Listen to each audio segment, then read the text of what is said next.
check forger. The thief with a pen has one unique advantage over the thief with a gun.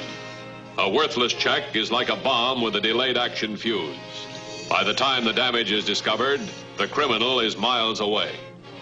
The passer of forged checks is not necessarily a glib, well-dressed con artist. In a manufacturing area, he may look like any honest factory worker. Or the forger may appear to be an average housewife, presenting her husband's paycheck to a neighborhood merchant. Late in May, the Highway Patrol became aware that a ring of highly skilled check forgers was operating in the state. Their targets were manufacturing plants employing large numbers of workers in semi-skilled capacities. 4 firms have been victimized in the past 2 months, including yours. These crooks are experts.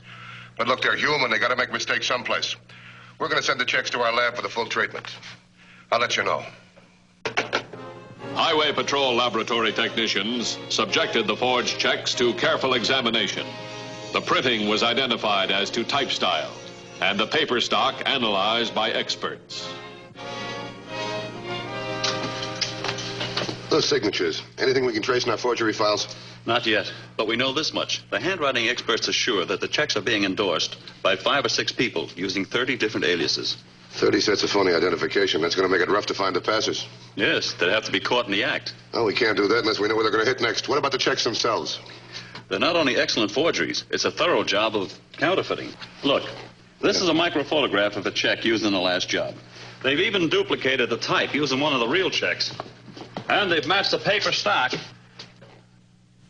even to the watermarking and identifying patterns. Well, our job is to find out who's printing the phony checks. We'll get in touch with all the supply houses, find out where he's getting his type and paper. This is going to be a rough job. There are over 100 printers who could stock that paper and type. There's one thing in our favor. The guy that did this, he's not a legitimate printer.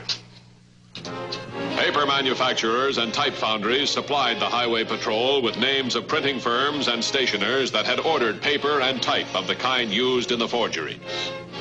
One by one, proprietors were questioned and shown blank samples of the check paper. No one shop or store had all the various kinds of paper used in the crimes. Each of the firms contacted had unblemished reputations. Well, another blank. Yeah, but we still haven't run out of print shops. Where's the next one? I want to see, there's one over in the 800 block on 6th Street. Let's go to 6th Street.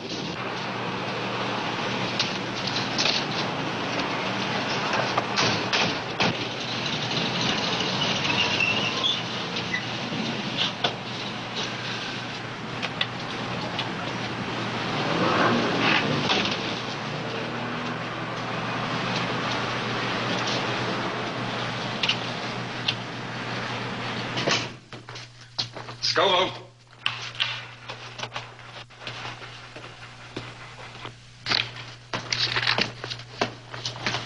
What's this? Handbills for a charity dance. It's a worthy cause, so I cut the price to $16. They all want something for nothing. It's a good investment. Helps your friend. Nice, Mr. 𝗪𝗶𝗵. Here, have a look at this. It's a payroll check on the McGraw Cement Company up in Bradley. Our next job? Yeah. Do you have any paper on hand like this? No, but I can get it without any trouble. The type's no problem. 8-point Badoni. Okay. When can you run off 50 of them for me? How about next Wednesday? Well, come on. This outfit's payday is next Thursday. I've got to have time to copy those signatures. Besides, I've got to get that sample back to Mosher so he can cash it. Well, supposing he doesn't. It's only for $48. An uncashed check in the company books would be like footprints in the snow. How about Monday? Well, sure, if I lay off some of these legit jobs here. That's not so good. The happier you keep your regulars, the better your front is. Well, I guess at these prices I can afford to lose a little sleep, huh? I'll have them ready for you Monday. Good. I'll see you. Bye. The victimized firms are all in small towns, right in this area. The date and the forged checks show that the gang is working north. They use the same M.O. Passers unload their checks at different markets. Use phony identification. Their take, well, averages about $3,000 a week. I have a question. Yeah, what? All these checks are nearly perfect. Obviously, the crooks are working from samples. How did they get them? Bribe someone working in the bookkeeping department of the companies? Bringing in a new outsider for each job, that'll be too risky. There's got to be an easier way. Each one of these outfits has got a normal labor turnover and unskilled labor. Be easy for a member of the gang to work for a couple of weeks for a legit paycheck and then quit. And then move on to a new job? Yeah. We'll keep checking the payrolls of these different places. We might come up with a drifter who was working there before the checks were cashed. What if they use phony names? They probably do. That's why we got handwriting experts. Matthews. Who? Oh, Mr. Lynn. Yeah, sure, I remember. Oh, what's the address? 1547 6th Street. Thanks for your help. Paper company just gave us a lead in the printer. Let's go take a look. 35 good ones. I'm up for signatures on these. Burn them. Well, they'll look all right to me. Would you like to try to cash them? Never be careless with the signatures, Scoville, especially someone else's. After I give these out to the passers up in Bradley, I'll run Mosher up to Earnshaw. If he gets in the wire plant up there, that'll be our next job. Now, don't forget to burn those checks. Righto. Matthews, Highway Patrol. Have you got any paper like this? No, we haven't. The reason I'm so sure is this. A few months ago, we printed this little book of poems for a wealthy woman. She wrote them herself. Odd kind of paper for a book of poetry, but that's what she wanted. It sure is odd. You haven't got any of the stock left, huh? No. There were only a few sheets left over, and I sold them to a fellow who came in. I could give you the name of the supply house. Wait a minute. This fellow that came in, who was he? Gee, I don't know, except that he was a printer. I could tell that by his hands, the ink stains on him, you know. And by the way he described exactly the paper stock he wanted. You think this could be a hobby of his? Oh, no, he's got a shop down the street. He told me that. Whereabouts down the street? Just a little below Walnut, I believe. He wasn't really very talkative. Man about 45, medium height. I'm sorry, that's all I can tell you. That's enough. Thanks very much.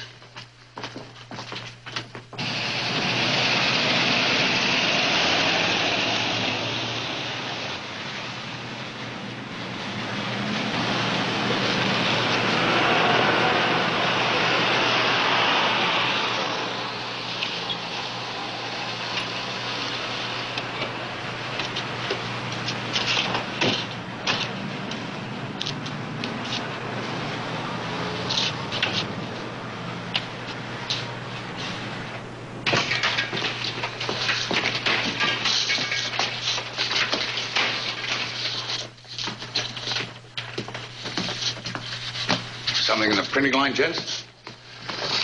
I'm Matthews, Highway Patrol. Oh, howdy. My name's Scoville.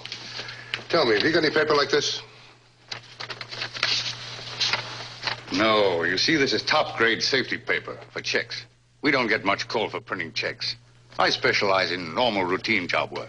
I see, where can I get paper like that around here?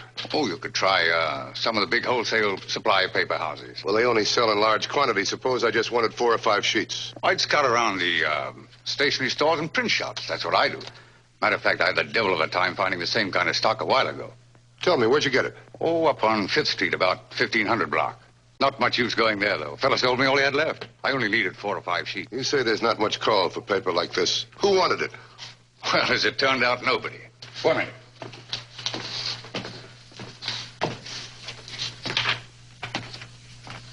I heard an investment house uptown was looking for a direct mail order gimmick. So I decided to print this little brochure using top-grade check paper. You know, dignified, substantial. Used up all the paper before I got it right. Then they turned it down. Well, that's too bad. It's a nice job. You haven't got any paper like this left, huh? Not a scrap. You can take that along with you if you like. Sure glad I didn't buy a ream of it. That stuff's expensive. Thanks very much. Welcome.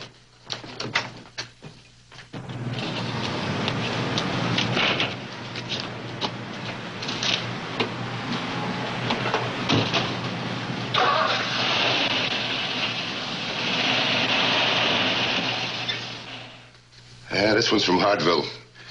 That's the Ziegler Glass Company. Pass for the same gang? Same memo, same passes, according to the handwriting experts. This time I think we're one jump ahead of them. The handwriting boys came up with a good lead. The cement plant over in Bradley. Seems it's a new laborer over there. His signature matches those of a guy that worked at 3 of the victimized firms. Not the same name, though. Well, they're sure he's the same guy. He signs on, works a couple of weeks, phony checks show up, then he quits. Couldn't very well be coincidence. No, it couldn't. If the gang works according to pattern, they'll hit Bradley on Thursday. That's payday. If we spot even one of the passes, we're lucky. Well, if we get one, he'll lead us to the top man. Get up to Bradley. Scoville.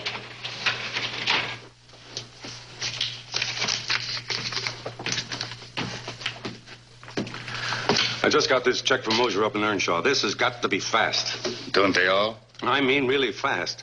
The wire company up there has landed a big contract. They're hiring men by the hundreds. This is a big shot in the arm for the local merchants. They won't be asking so many questions when a stranger passes a check. I'm not so sure about that. There was a cop in here yesterday, had a sample of that check stock we used up in the construction company job. Wanted to know if I had any. What'd you tell him? I covered. I showed him that fake brochure I run off just for an alibi. It worked. But it means they're getting warm. It means they're probably on the RMO. I think we're done in the state. Say, wait a minute. We've been moving north town by town. Earnshaw will be an unexpected jump. All right, we'll forget Bradley. We'll hit Earnshaw hard and get out of the state.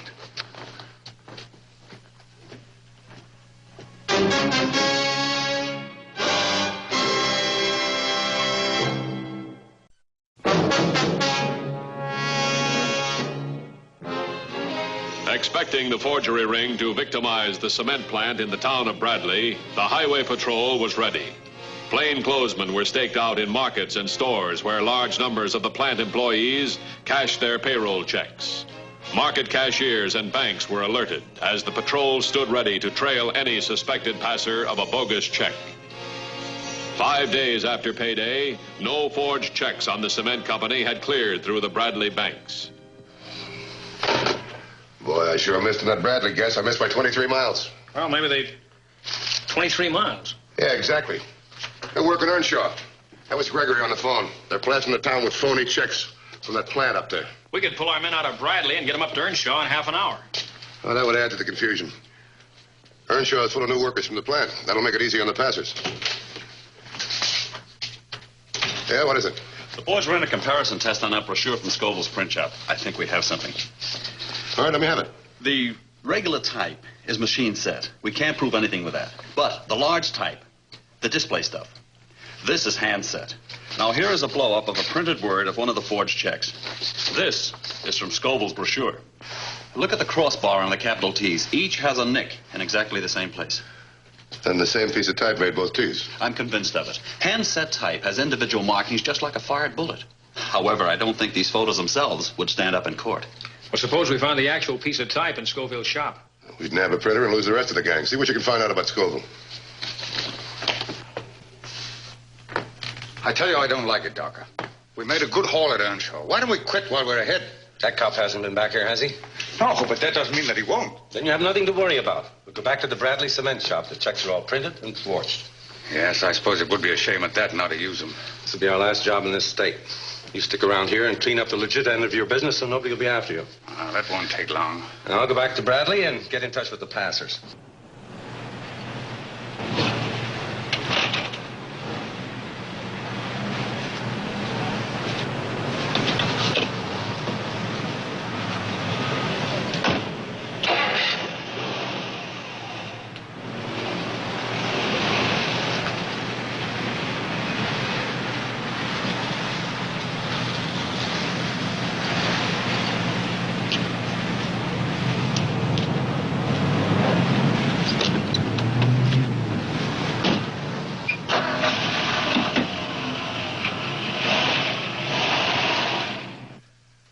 Where they'll hit next is anybody's guess. Judging from the Earnshaw job, they're starting to change their pattern. And Johnson didn't find out anything about Scoville. Well, Scoville's been running the print shop for about 2 months. He rented it from another guy, a guy by the name of Latham. Latham ran it for 20 years. He's 75 years old and in a rest home. And Scoville doesn't have a record? No. Here's the DMV report on that vehicle Lieutenant Wallace was trailing. Oh, registered to Thad Docker. Did you check the address? Yeah, it's the Kennebec Hotel. Docker's been staying there about 2 months, the night clerk told me. Looks like Docker and Scoville belong to the 2-month club. Yeah, and they hold meetings in Scoville's place after it's closed. Matthews. Where? All right, you stay close to him. I'll have somebody up there to help you within an hour. Docker just checked into a hotel in Bradley at 2 a.m. Bradley? He's had 2 visitors so far. Let's get up there.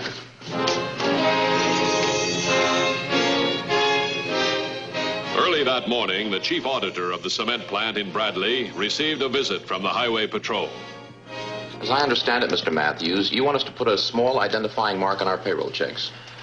Yeah, that's right. Something that wouldn't be noticed ordinarily, but Would stand right out if you were looking for it. Mm-hmm. Well, how about an asterisk, a small star right under the bank number? Yeah, that'll be fine. Well, swell. I'll send you a sample check so you'll know just what to look for on next week's checks. Wait a minute. Tomorrow's payday, isn't it, Mr. 𝗛𝗵𝗴𝗵𝘵? Well, yes, but our checks are all made out and signed. Want to go over them now would upset the whole routine. I've checked with the auditors of 6 other firms, some of them bigger than yours. Their routine is upset, too. They're trying to trace several $1,000s in forged checks. And you're sure that we're next? Yeah, that's the way it looks. Mr. 𝗛𝗵𝗵𝗵𝗵, a couple of extra hours work right now will save you and other companies a lot of money. All right, Mr. Matthews. I'll have those checks marked right away. Man we think is head of the forgery ring. He's staying in a local hotel. He's had 5 visitors, 4 men and a woman. They could be passers. Then anyone passing a check without our special mark, we'll know is one of the forgers. No, it's not quite that simple. Some of the checks out are still good. Let's say up to May 31st. We'll assume they're all good. Then some of these forgers could slip by undetected. We're having them tailed all the time. We'll catch them if the clerks don't get rattled. Yes. To catch these forgers, you have to depend on the merchants to cash some checks they know are fake. Yeah, that's right. Now, Mr. 𝗛𝗵𝗵𝗵𝗵, all we're trying to do is get their money back for them. Let me have a sample check so I can give it to the merchants and the banks. Mr. Matthews, I have complete confidence in your organization. You may give the merchants my personal guarantee that this company will make good on any check presented in our name. Well, thanks for your cooperation. I got a hunch we can round up the whole gang now. Thanks again.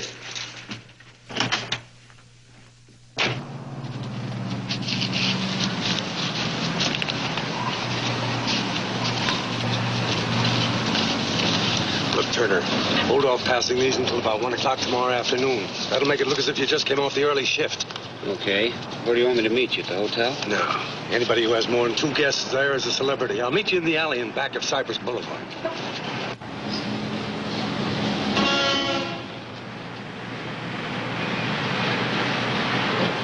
Patrolmen in civilian clothes maintain close surveillance of the suspected passers.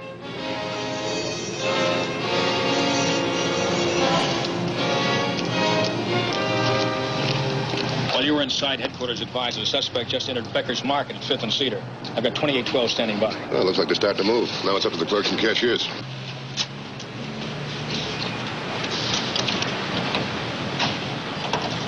The Highway Patrol had alerted scores of merchants and banks and distributed samples of the specially marked checks. 3219 to 2150. 2150 by. Number 1 suspect checked out of the hotel and is driving east on Cypress Boulevard. He is proceeding well under 30 miles speed limit. I'd stay with him. 10-4? Looks like Docker was tipped off. Yeah, there hasn't been any slip-up with the check passers, but Bradley's a small town. Maybe Docker doesn't want to meet him at the hotel. It'll cause too much excitement. You figure he's meeting him somewhere else? It could be. Let's go over and see if 3219 needs any help.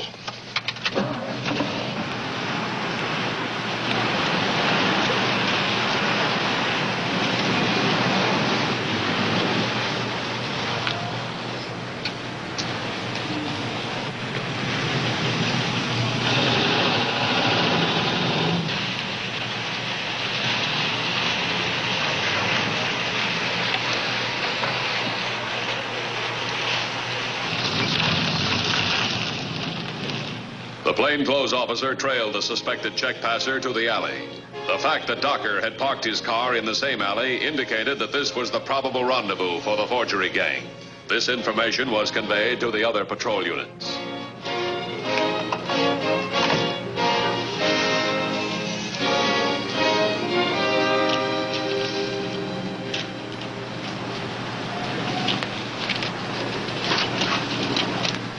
Nice work, Turner. You're the first one through. Any trouble? Easiest one yet. Took those checks like they were banknotes. They did, huh? Yeah, I guess I've got an honest face.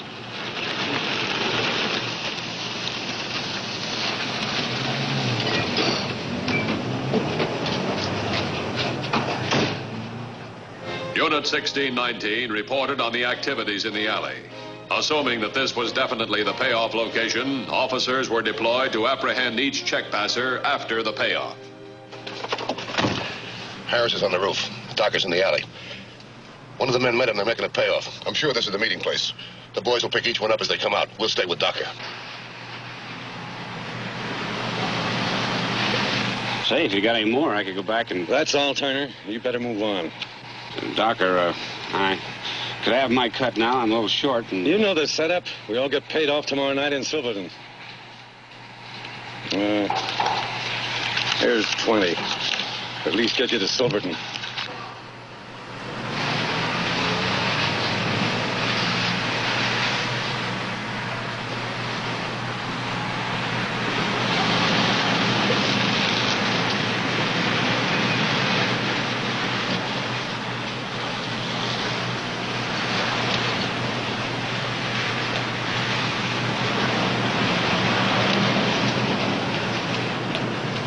Well, I got one of them.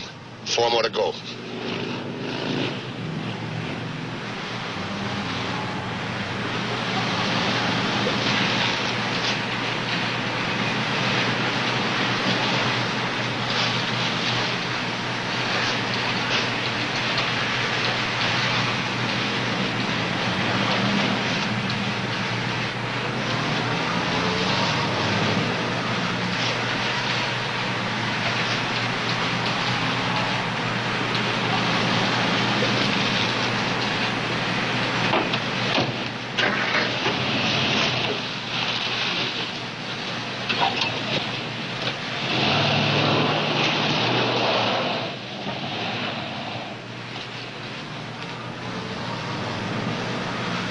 Docker must figure something's up, or he'd wait for the woman. I bet she ran out on him. She won't be hard to find. Keep an eye on Docker's car. The way he's headed, Docker must be going to meet Scoville. Could be.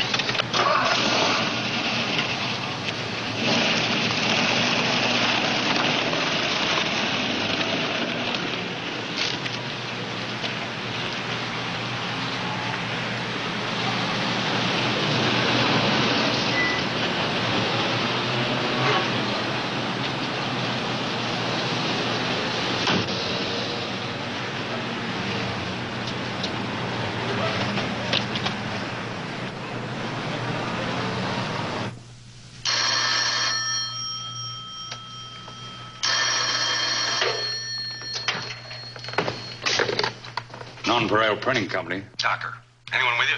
No. Where are you? How do things go up at Bradley? Hold it. Now, just listen. I'm in town in a phone booth on 10th. I'm being tailed, but I'll ditch him. Are you positive? Yeah. Just be ready to pull out. I'll be there in 5 minutes. Okay.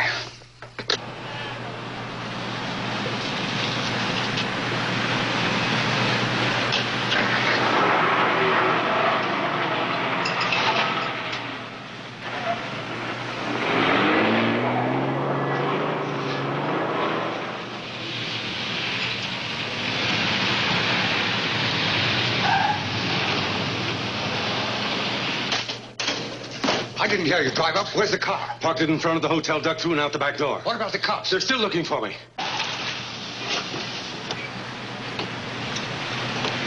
Where's the money? Here. Come on, let's go.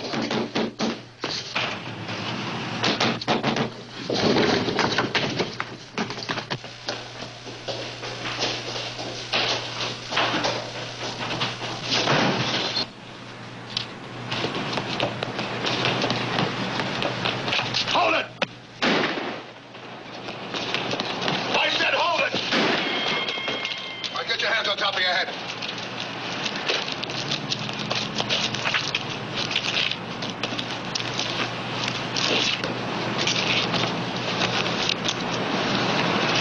Payroll checks.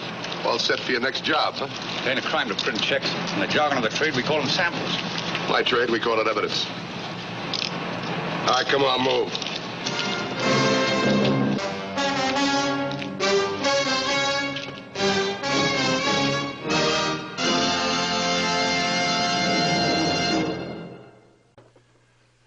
See the Highway Patrol in action again next week.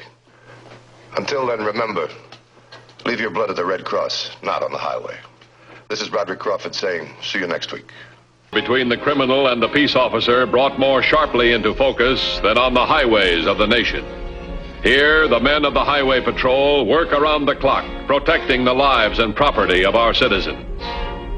Last September, the law enforcement agencies of 10 states were on the lookout for 2 unknown criminals who operated solely along the highways. Their crimes always started at service stations. Where's your car? I got a panel truck half a mile up the road. Well, I'm going that way if you'd like a lift. Sure would appreciate it.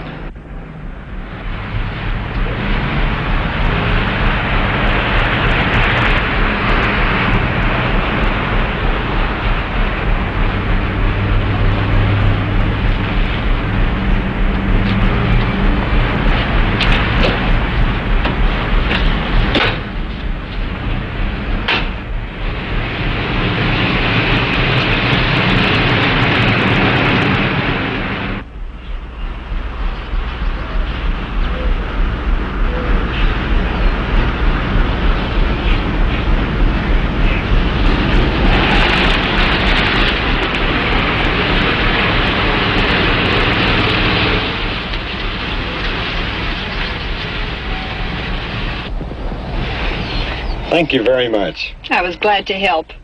Well, you just keep right on feeling that way and you'll be all right. Get out. You better do what my partner says. Come on. Out. Come on, hurry up. Over there.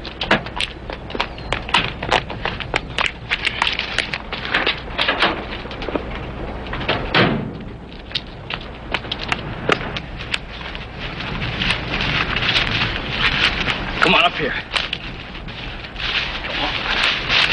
Come on. All right, hold it here. Put your hands behind you. Tie her up. No one will hear you if you yell, so just be quiet and you won't be hurt. The card okay? John B. Carlisle. That your husband? You held me up just for that credit card? We deal in new tires, batteries, and car accessories. But we've got to get them before we can sell them. You're going to leave me tied up here? Look, lady, we'll use your car to get a couple of truckloads of stuff. It'll take us more than 8 or 9 hours. Then we'll phone that service station and tell them where you are. All right, now you get on there. Lie flat on your face. Get down. And don't you move.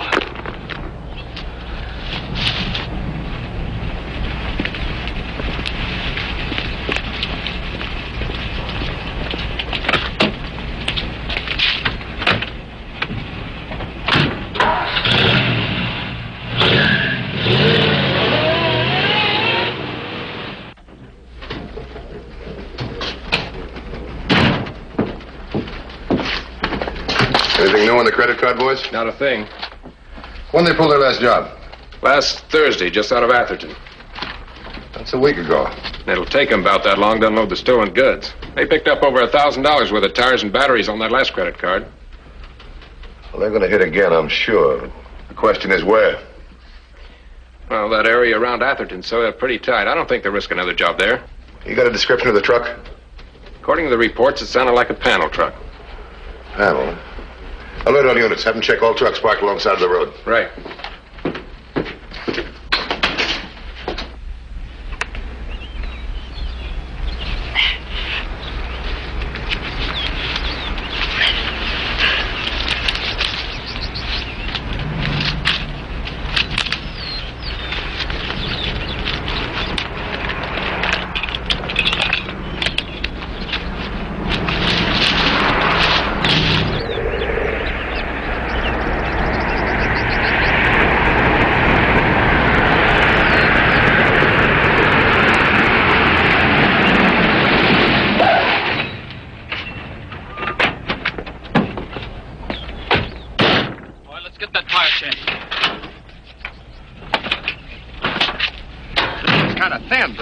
Hold up long enough to get into a well, station. The thinner the better. No one's going to let you out of the station in a country like this with a tire that's about ready to blow. Get that jack.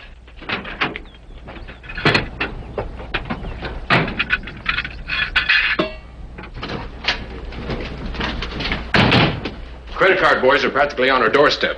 Where? They just pulled a job on Highway 12 near Carter's Corner. Held up a woman named Janice Carlisle. Took her car, money, and a credit card.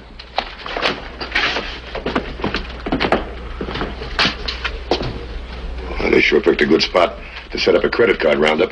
Yeah, right in the center of 3 main highways and a fancy network of secondary roads. Same M.O.? Exactly. Tied her up and left her in the brush. How'd she get loose? She finally worked her way out of it. 1510 picked her up on the road. Well, the odds are in our favor. They use a truck? They sure did, a panel truck. And thanks to Mrs. Carlisle, we've got the license number. Get out an APB. Set up roadblocks in the 3 main highways. Have all units in that area warn gas stations around there. Right. Oh, Garvey. Tell the gas station attendants not to try to make the capture. We'll take care of it ourselves.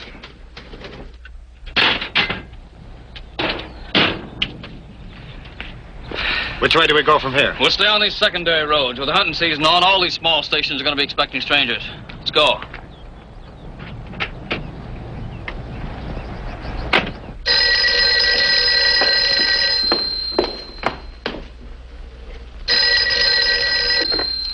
Hello?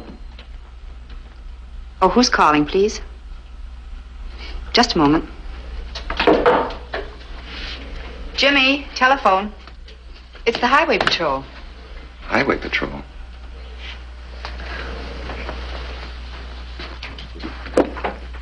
Hello, Jimmy Hayden speaking. Hello, Mr. Hayden. This is Highway Patrol. Are you the owner of the station? Yes, sir, I am. Well, there are two men somewhere in that area, Mr. Hayden, who may be using a stolen credit card to pick up tires and accessories. Do you honor credit cards? Yes. Well, have you had a credit card customer in the last hour? I haven't had a customer in the last hour with or without a credit card. Well, would you take this down, please? Shoot. The stolen car is a green sedan. Michigan license number NT 5349. The credit card is in the name of John B. Carlisle, 224 Sandhurst Avenue, Lansing, Michigan. Second suspect may be driving a panel truck. The license number is J73450. Got it. And Mr. Hayden? Yes? Under no circumstances are you to try and make a capture. If the suspects come to the station, wait on them, then call us when they leave. I understand. But it isn't likely they'll come this way. We're kind of off the beaten path.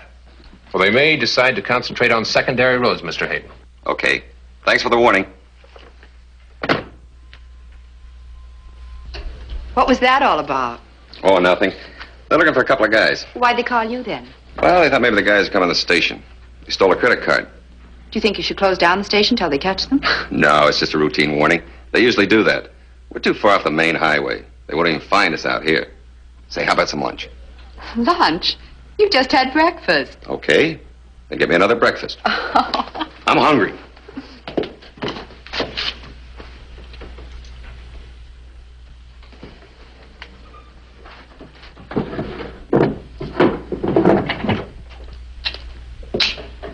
What are you going to do with that? I'm taking it with me. Oh, but we agreed that the gun was going to stay right here in the house except in case of emergency. Susan, look. What good is a gun in the drawer if someone tries to hold up the station? Oh, but you just said you weren't worried. Well, with a couple of crooks loose. But you're not supposed to be capturing crooks. That's what the Highway Patrol told me. Then you don't need the gun. Honey, I'm not going to try to capture anyone. But I'd feel a lot safer with the gun out there in the station. Oh, but Jimmy, if you have... Look, honey, you let me worry about the gun, and you just worry about that lunch.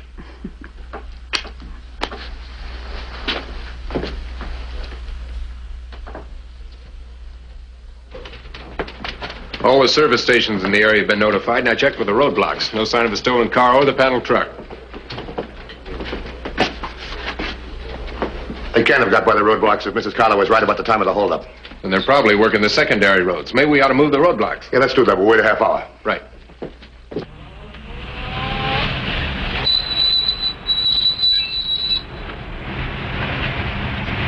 How about that place? That looks good. You go ahead. I'll cover you.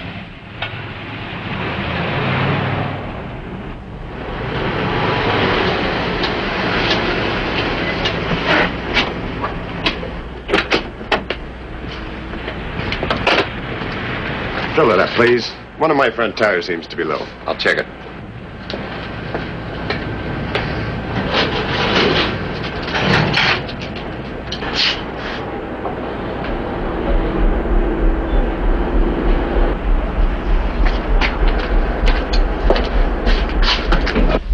Headquarters to 2110. Headquarters to 2110.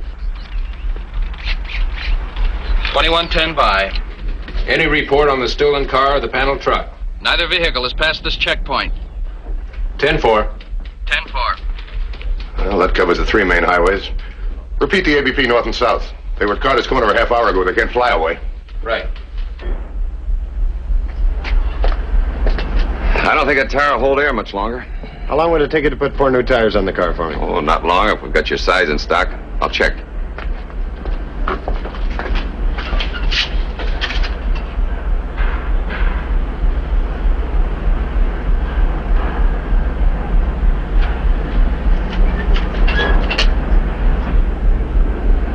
Get your hands up, mister. We're going to call the highway patrol. Get over there.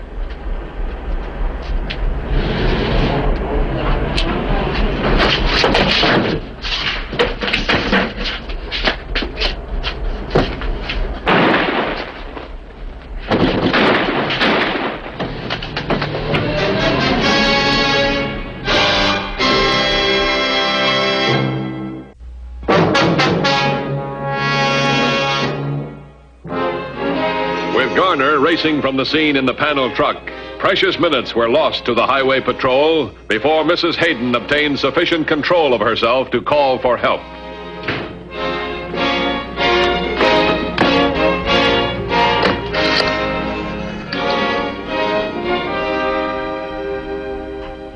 Hello, operator. I want the police. And hurry. Please hurry. Highway Patrol, Garvey. This is Mrs. Hayden speaking. My husband's been shot and he needs a doctor. Well, where are you, Mrs. Hayden? It's Hayden's service on Route 40, about 2 miles south of Gladden Falls. Hayden Service Station. Route 40. 2 miles south of Gladden Falls. And please hurry. Yes, Mrs. Hayden, don't hang up. Hello. Hello, Mrs. Hayden. Woman just called and reported a shooting at Hayden Service Station. Her husband's badly wounded. Does she know who did it? Hung up before I could ask. Where's Hayden Service Station? It's 2 miles south of Gladden Falls on Route 40. Get more units in that area. Tell 2110 I'll meet him at the service station. Right.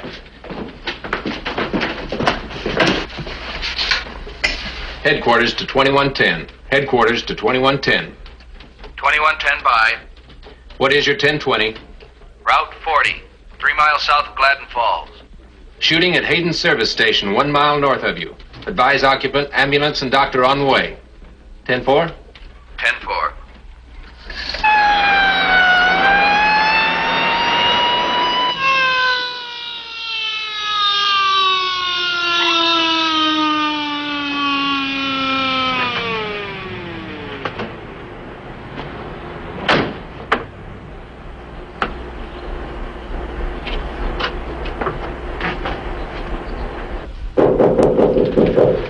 I'll get it, Mrs. Hayden. Hi. Hi. What's the story so far? Well, the guy outside was dead when we got here. He's one of the men who robbed Janice Carlisle. He had the stolen credit card in his possession. Looks like Hayden shot him. That's the Carlisle car out by the pumps. What about Hayden? He's wounded. The doc says it's serious, but it looks like he'll pull through. The way I put it together, Hayden recognized the license on the Carlisle car and tried to make a capture. Did you get Hayden's gun? It's in the station. Only one shot fired. Hayden was apparently shot by a third party, probably a Confederate in the panel truck, because the dead man's gun was never fired. What about his wife? She's been in a state of hysteria. I couldn't get much out of her. You might have better luck. She's calmed down quite a bit since I questioned her. I better get back outside. Okay. Mrs. Hayden, may I talk to you for a minute, please?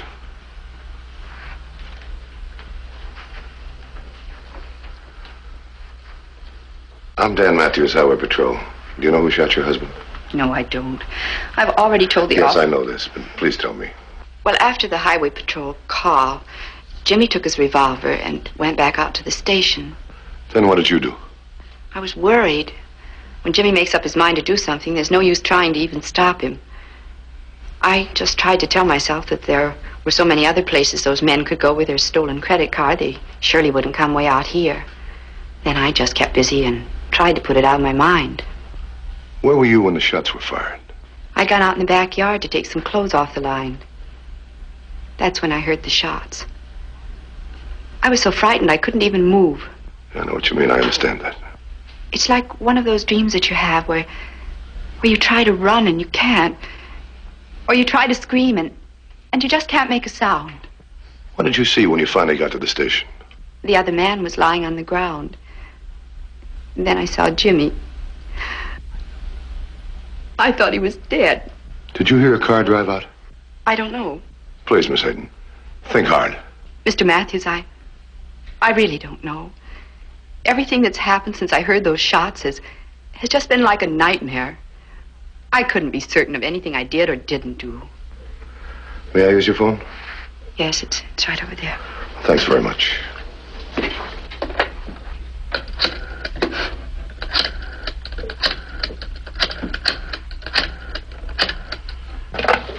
Highway Patrol, Garvey. This is Matthews. We'll get nothing out of Hayden till he comes to. If you get a report in the panel truck, let me know. Okay. Now, look, he's liable to ditch it. Warn the boys about this, okay? Ride.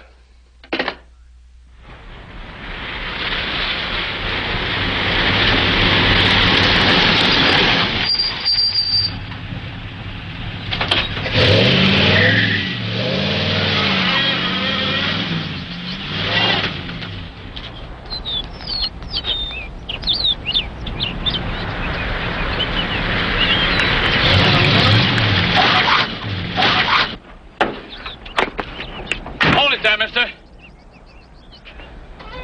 I'll get out of there.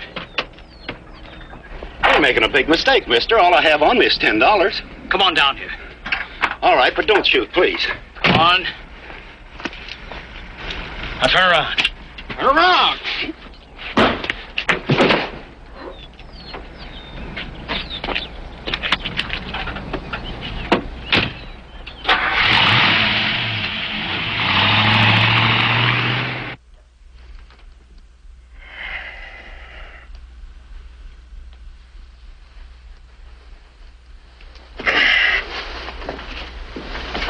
Jimmy, you shouldn't be getting up. I'm all right. Who's that? Mr. Matthews from the Highway Patrol. You well enough to answer a couple of questions? Highway Patrol. Guess you think I'm pretty stupid trying to stop those guys. Can you describe the guy who shot you? Well, he was in a truck. Drove into the station. I didn't see him. I had a gun on the other guy, and I was going to tie him up. I had it all figured out. I'm sorry I didn't get them. I'm sorry I didn't obey instructions from my office. Why don't you lay down and take it easy?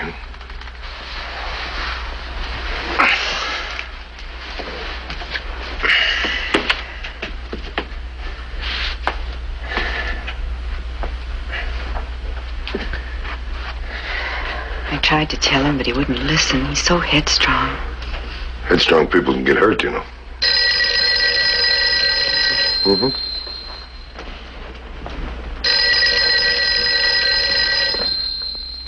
Hello? Hello, this is Highway Patrol. I'd like to speak with Mr. Matthews. Oh, just a moment, please. It's for you. Thanks. Matthews. Man on a hunting trip was just held up and robbed of his station wagon and camping equipment. Deer Mountain Road, mile and a half north of Gladden Falls. The description of the assailant fits the second suspect in the credit card holdup. Where's the victim? He's waiting on the road near the abandoned panel truck. His name's Cliff Reynolds. He flagged down a car heading for Gladden Falls, told him to get a hold of the Highway Patrol. Why didn't he come back with the driver? Said he wanted to stay there until the police arrived. Thought he might be able to help. Okay, I'll take it. Thanks for your cooperation. I'll be in touch with you.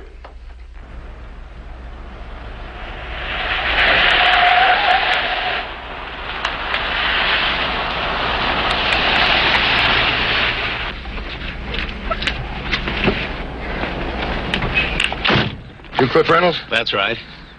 Which way did the guy in the station wagon go? That way with all my hunting equipment. There's a high-powered rifle in that automobile, and if he knows how to use it, he can be plenty dangerous. You cut back to Gladden Falls. Pick up a rifle. Notify the other units what happened. I'd like to go with you if I could. I know this area pretty well around here, and I might be able to help. All right, I'll tell you what, you can. If it gets dangerous, I'm going to put you out of the car. Fine with me. Hop in, let's go.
got any binoculars in there?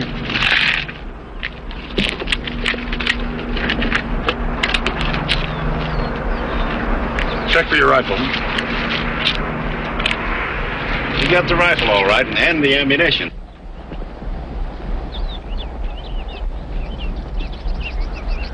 He's right over there. If he gets over that ridge, we'll lose him altogether.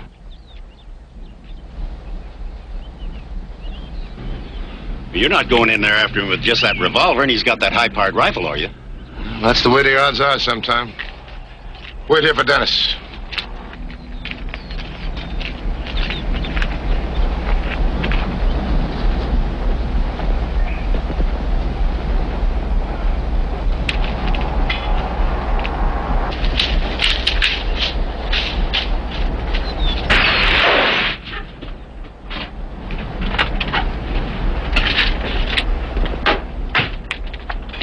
Over there, Mr. Matthews can't get close enough to use his revolver, and he's in trouble.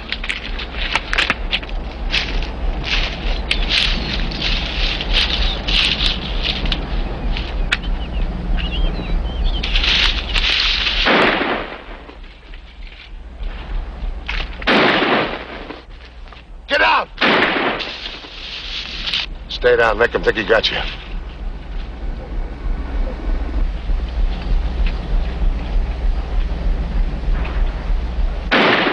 Hey, you up there! Up there, do you hear me? You got my partner. I'm coming in to get you right now. You all set?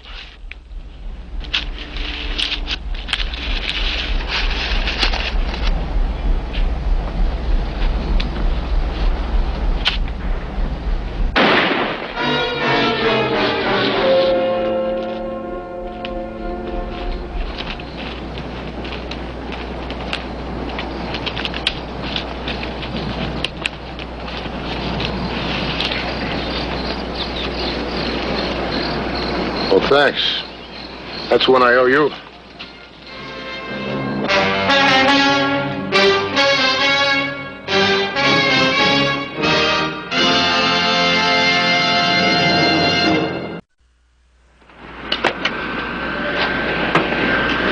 See Highway Patrol again next week. Until then, remember, it isn't what you drive, but how you drive that counts. This is Broderick Crawford saying, see you next week.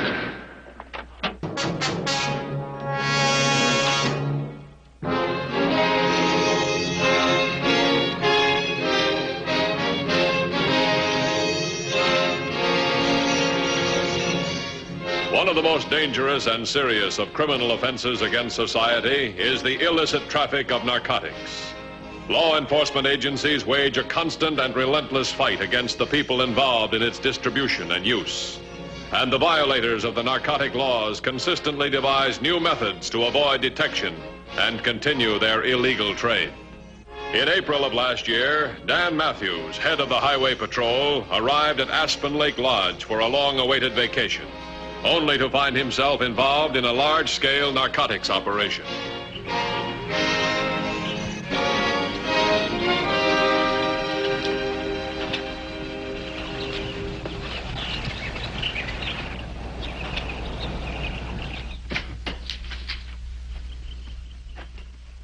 Well, good morning. Good morning. My name is Matthews. I think you have a reservation for me. Oh, yes, Mr. Matthews. We've been expecting you. Yes, we have a room all ready for you, a very choice one in the front. In front? You wouldn't have one closer to a trot, would you?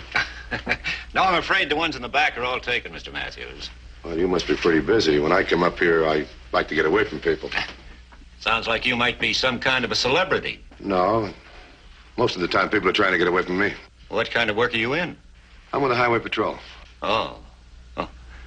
Police work, huh? Surprised Jake didn't fill you in. Usually when he hears I'm coming up, he tips everybody off and they're on their best behavior. Jake Dobbs, didn't you know? He died. Died? Heart attack 4 months ago. Oh, I'm sorry to hear that. His widow sold out to my partner and me. We're sort of new at the job, but we're going to make it very pleasant for you, Mr. Matthews. Can I show you to your room? No, I know my way around. Thanks very much. Well, can't I give you a hand with No, your... that's okay. Thanks a lot.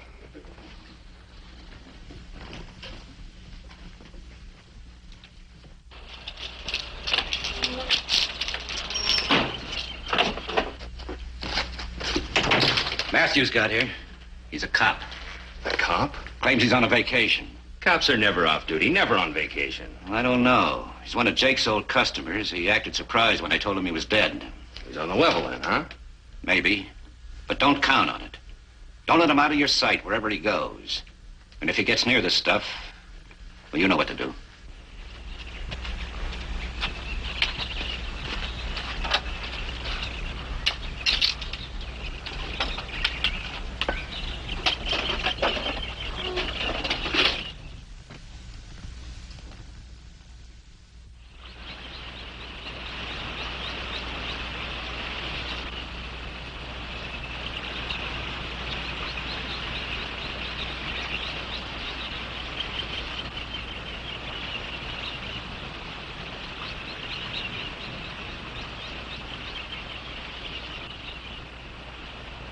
Hey, mister. You got a license for all those fish you're going to catch? Fine, it's the game warden. I haven't won a line yet. How are you, Jim? Oh, Dan, good to see you. Been a long Good to time. see you, sure has. I heard about Jake. Oh, yeah, that was awfully sad. Yeah, I was very surprised to hear his wife sold out. Me, too. She always told me she'd never leave. What made her change her mind, do you know? Beats me. There've been a lot of changes around here lately. For the better? I don't know. Farley and his partner seem to have pretty good business, but only about half the people come here are interested in fishing. Well, the only thing this place got to offer is fish. You know, the ones who seem to care the least always take home a nice catch, frozen and boxed. I overheard one of them arguing with Farley the other day about making the drive all the way up here for a load of stuff. I don't suppose they could be running dope or something out of here. I don't know, but the federal boy's been giving the narcotic gang a lot of trouble.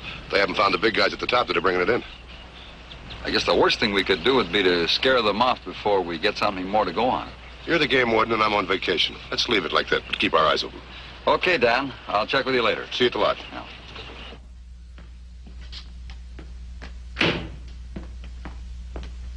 Oh, hello, Miss Larkin. Park the car in the back so you can load it. Is the stuff ready to go? We're waiting for a shipment. Where are you going to put it this time? Back of the radio. Smelly fish, too? You seem to forget that you're at a fishing lodge. Okay. Now, what's your name on the register? There's complications. Complications? You may have to stick around for a while. Matthews. He's a cop.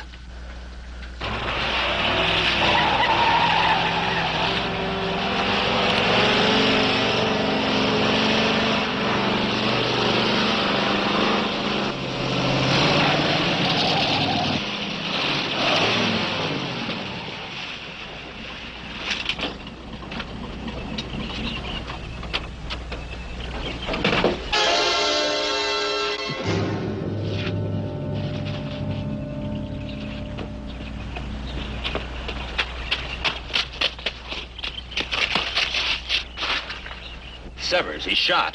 Billy, what happened? He's hit bad, Farley. If Matthews heard him, he'd be back here full of questions. We got to get him inside. Look, we don't know who he is. We never saw him before. Remember that. What do we do if he comes to and starts to talk? Well, give me a hand with him inside, then you come out and unload this stuff.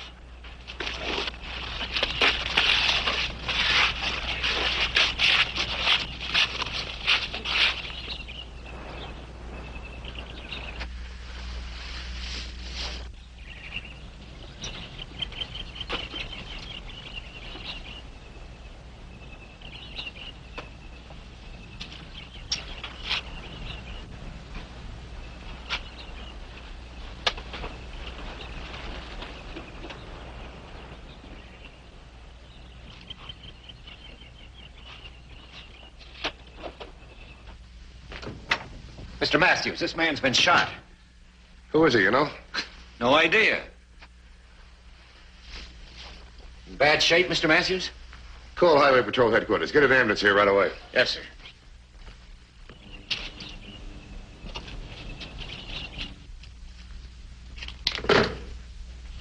Come here. Yeah? Here's a driver's license. Billy Severs. That happen to ring a bell with you? No, not a thing. I saw him drive in. Looked like he knew what he was doing. No, he's never been here that I know of. You have any idea why he was shot, Mr. Matthews? No, right now I'm empty. What about you? Nothing. Mind if I use the phone? Oh, go right ahead. Help yourself. Thanks.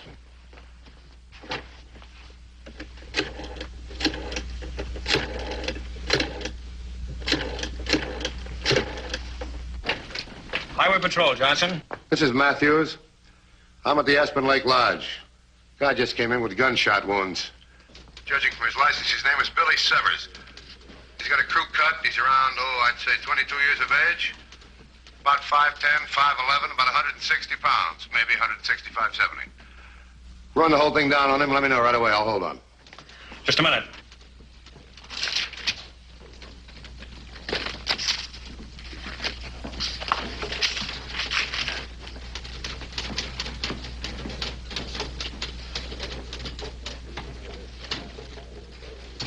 There's nothing locally on him or the license.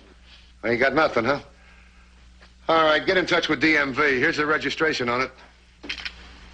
His license is G for George, J for John, X for X-ray 284. I repeat, G for George, J for John, X for X-ray 284. Let me know what you get right away, will you? Right, thanks very much. Heard a car come up the road in an awful hurry. Is there anything wrong? No, nothing serious. I found a guy with 3 bullet holes in him right over there. His name is 𝗪𝗺. Does that do anything to you at all? Oh, I don't think so. Is that his car outside? Yeah, unless somebody stole it. Come on.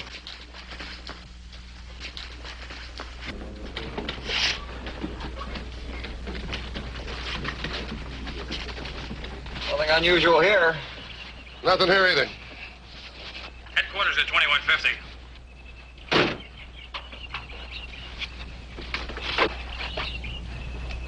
$21.50 by. On 𝗛𝗶𝗴𝗵𝘄𝘆. Records list 2 convictions. Was up on 2 counts, robbery, and he drove the getaway cars. Anything on the shooting? Affirmative. Came in on a narcotics bulletin. The shooting occurred out of state late last night. Federal agents had a gunfight with the driver of a car suspected of transporting a load of heroin. Driver believed to have been wounded. The description of the car fits the one you have, including a license number. He's believed to have headed south. Apparently, he doubled back and crossed our state line instead. Relay it to the Narcotics Bureau. 10-4? 10-4. That just about cinches it. Not quite. We got to find that heroin. Let's look the car over again. Let's go over it bumper to bumper.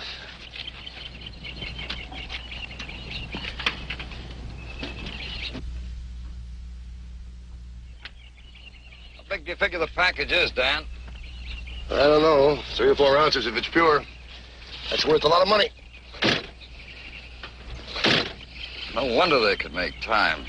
It's really souped up. Look at that, 2 carburetors. Yeah, sure, it's got 2 carburetors. I want you to see something here. Only one of them's getting gas. Take a look. It's a dummy. If the stuff was here, it's gone now. Hey, they've unloaded it. There's no law against having 2 carburetors on the car, even if one is a dummy. You want to know something else? We can't make a move till we find the heroin. I got the H, 5 ounces of it. Looks pure. Where'd you put it? In the shed. We'll get it out of there fast and into the car. If we have to make a run for it, I'm not leaving without the stuff. You think Matthews is wise? Well, he and that game warden are tearing Billy's car apart out there. Maybe they're just looking for bullet holes. They're supposed to do that, aren't they? They're looking for more than bullet holes. They just found a dummy carburetor. What about Edith's load? There isn't going to be any load for Edith this time. I've got other plans for her. Now, when she leaves, she's going to take a box of fish, compliments of the management, and that's all. Where's her car? In the back. I just took the radio out. We'll put it back in to get the car around front. We're going to put on a little show for Mr. Matthews. You think they'll search her car? Well, if he's suspicious, you'll check anybody that leaves his place. That's just what I want to find out. Might not be a bad idea if he did search Edith's car. We'd be clear then. Well, we'd better be. Mr. Matthews' vacation is over. Fast. You're about 5 miles from my 1020. Pull over the side of the road and stand by. 10-4? 10-4.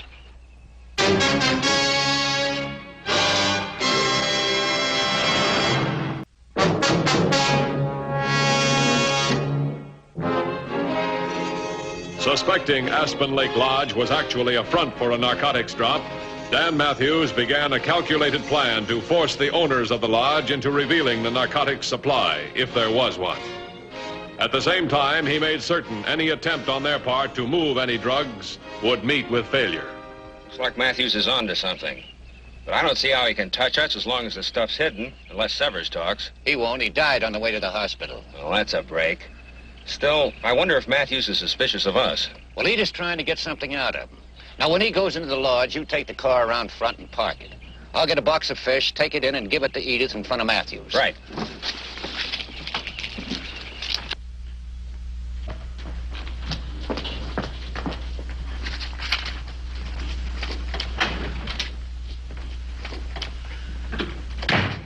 Hi, how's the fishing?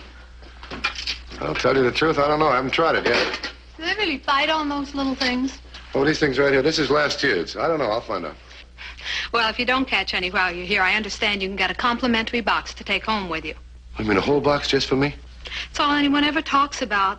How many did you catch? How big were they? It's certainly hard to get away from fish up here, isn't it? Say, what was all the excitement about? Excitement? The ambulance. What about it? Well, I was in my room when it came. The only interesting thing that's happened since I've been here, and I missed the whole thing. What was it all about, anyway? Well, it so happened the guy was shot.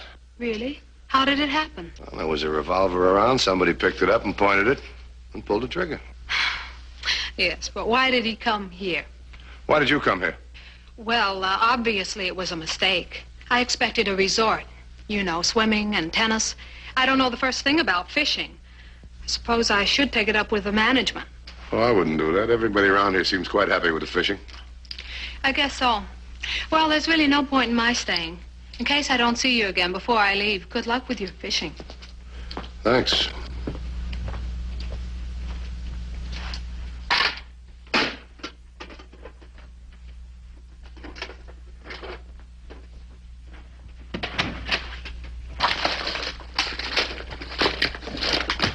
Lowbridge. Johnson's standing by. Oh, that's good. We might have some work for him. That gal in there's about ready to leave. That must be her car. One of the owners just parked it there. Think she's a runner? I don't know. So what do you know about that complimentary box of fish they give the guests when they leave? Did she mention it? Made a point out of it. You think that's the way they're running it? Maybe she wants me to think that. You think it might be someplace else in the car? I don't know, and I'm not going to take any chances. I'm going to have her stop and search. Here, hold this. I'll be right back. Are you sure you got everything straight? I'll phone you from Carter. All we're doing is giving Matthews a chance to prove he's wrong. Well, what about my load? When do I get it? We're going to worry about that after we get Matthews out of our hair. Now, if he'd let you go, we figure to be clear. What he'll probably do is stop you, search the box. Maybe the car. I'm sorry that Aspen Lake wasn't what you expected, Miss Larkin. That's my fault, Mr. Farley. Well, maybe you'll change your mind and come back and see us again sometime. You didn't catch anything, but I certainly hope you enjoy these fish. Thank you. I'm sure I will. Well, bye. What? Oh, goodbye.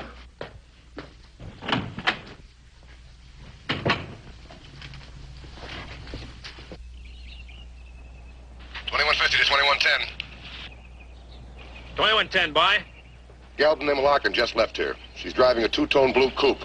License, Nan Peter Apple 328. She should pass here at 1020 in about, I'd say 10 minutes. She's carrying a small box to kind of wrap fish in. Stop her and search for narcotics. 10-4? 10-4. What happened? Nothing. Neither one of those guys made a move to stop Edith. I'm not so sure I like it. Why don't I get the stuff out of here now while we can? No. Might be just what Matthews is waiting for. We're going to sit tight and wait for him to make a move.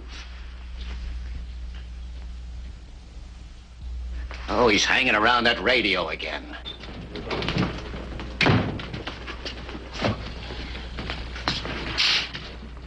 Headquarters, 2150. 2150, bye. I'm at the office in Carter. I've got Edith Larkin here. I searched her car, but I can't find a thing. What about the box? Fish. She said they were a gift. Shall I hold her and have a lab man go over the car? No, let her go.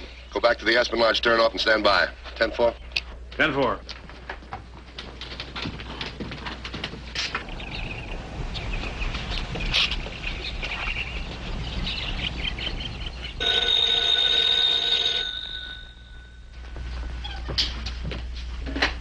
Aspen Lake Lodge. Oh, yeah. Edith?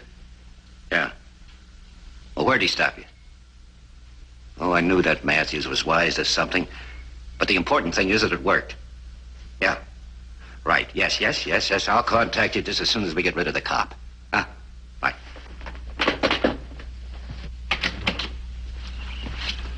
Yeah, it's fine. They think they got us over a barrel. Now they want us to sit back and relax. Yeah, and if there are any drugs around here, we don't even know where to look for them. We know Seaver's running a whole load. All we have to do now is force their hand. Do they make a run for it? I'm going to use the phone. I'll set up roadblocks right away. Did Highway Patrol stop Edith? Yeah, then apologized. Well, Matthew was on the radio. Maybe he got the report on Edith, too. Well, maybe now he'll mind his own business and relax. I don't know. He spotted that phony carburetor on Sever's car. That won't let him relax. Nothing. Good one.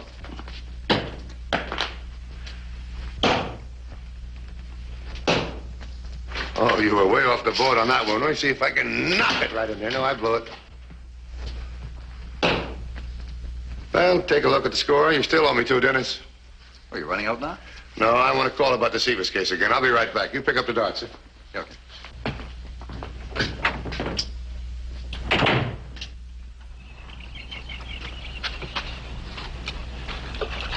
2150 to 2110.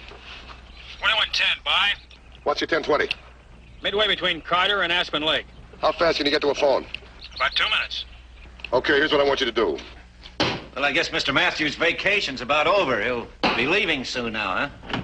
Here's Matthews. Ask him. Ask me what? Well, I just wondered if you were going to stay on. Well, shouldn't I?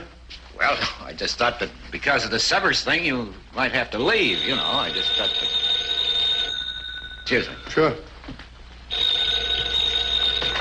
Aspen Lake Lodge. Yeah?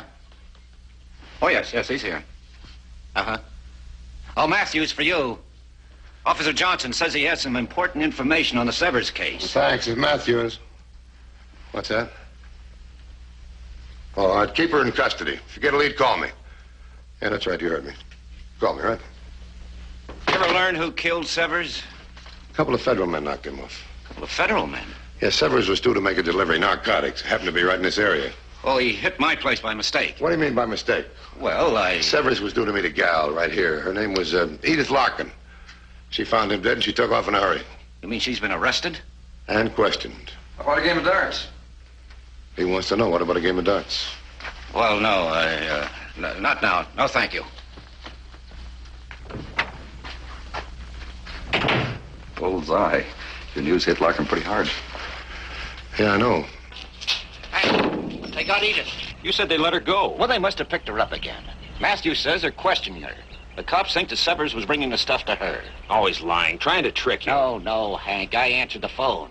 Some cop said that he had important information for Matthews. So what? We stick tight here and we're okay. Yeah, the two of us. But Edith, she'll crack.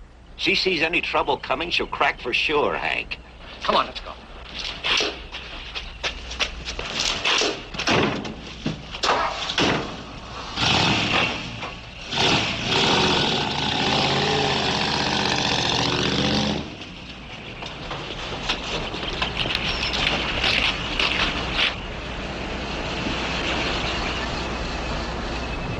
Going, but they didn't take anything with them. If they have, it's already in the truck. Come on.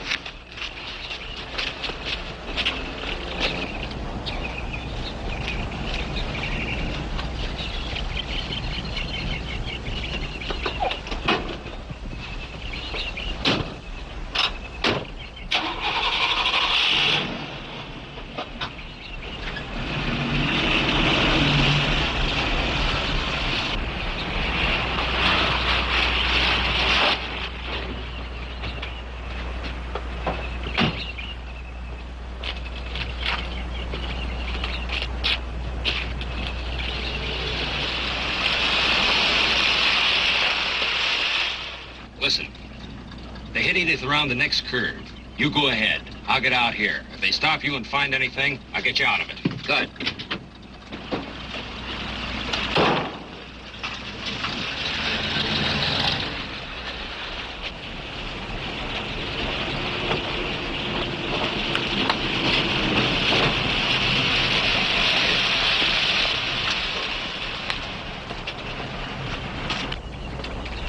Is there something wrong, officer? Get out of the car.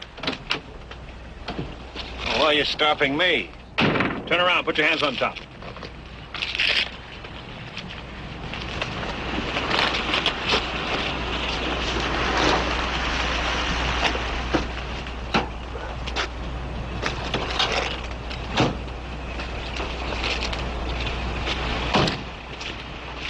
check the back. Where's your partner? Well, he wasn't going to town with me. He got out a ways back to check the stream.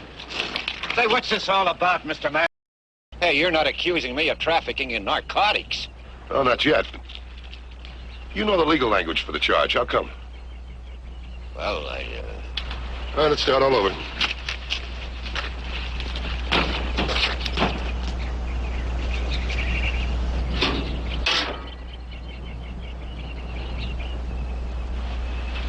Your radio takes a long time to warm up. Well, it doesn't work.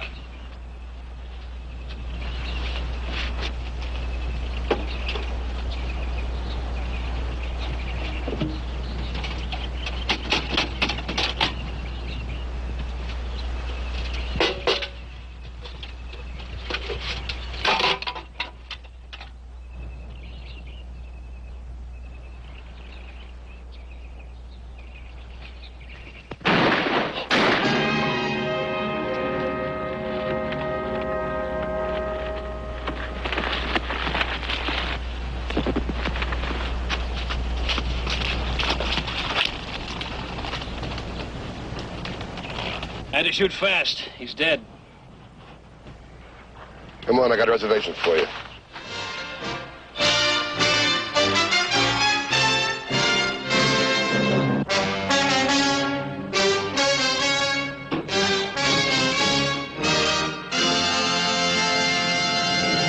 And accidents. In most cases, the distinction is clear-cut. In a few instances, however, pure chance or the cleverness of a criminal may mask the true character of a tragedy. Early on the morning of September 18th, William Foster drove to a mountain cabin where his senior partner, Thomas Corbin, was recuperating from a long illness. Oh, it's you. Surprised you, didn't I, Tom? I decided last night to come up and see how you're getting along. Well, come in.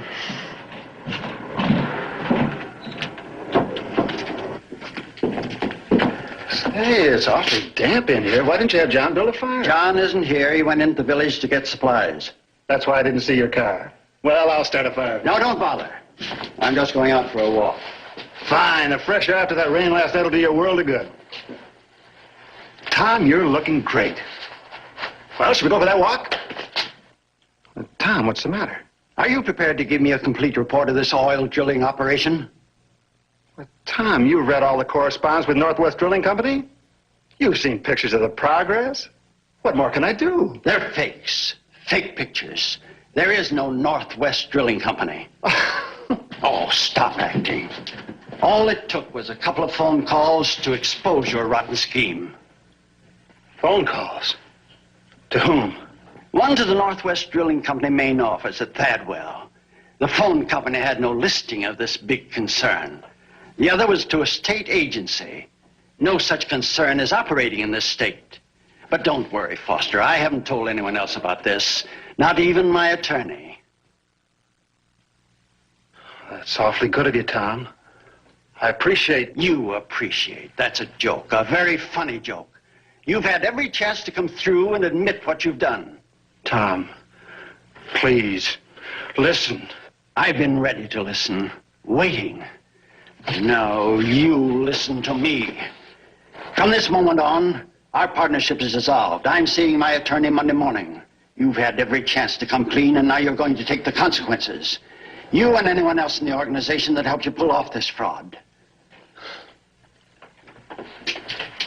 There isn't anyone else. I can hardly believe that. Surely someone in the auditing department must have known about it. No. I took care of all the angles personally. You're clever. Now I'm going to tell you just how clever you are. For the sake of a few $1,000s, you've cheated yourself out of the chance of inheriting $1 million business. In my will, my daughter was to receive half the profits of the company. You the other half. And complete control of the firm. But Monday, I'm changing that will. Tom, I'll make it good. Give me another chance. Get out.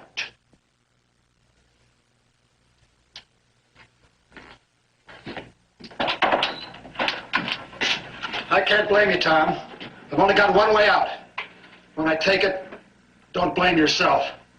Goodbye.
Yes, sir.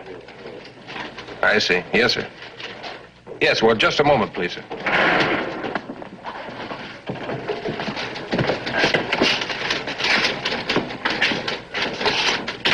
A man named William Foster says he shot his partner. He's pretty upset. He's on fire. Thanks. It's Matthews. All right. Take it easy now, will you? Look, you sure the man's dead? No, I understand. Yeah, I know. It's an accident. But where are you now? At the grocery store where? Crown Ridge Highway, 1 mile east of Sutter Flats. All right, wait for us there.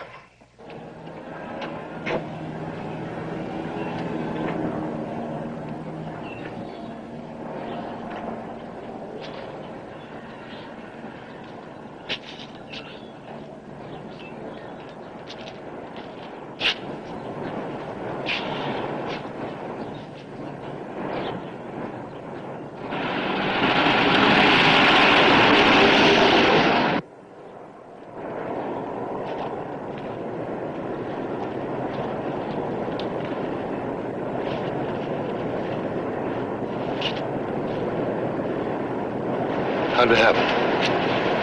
Oh, Tom, I mean, Mr. Corbin and I were walking up the road.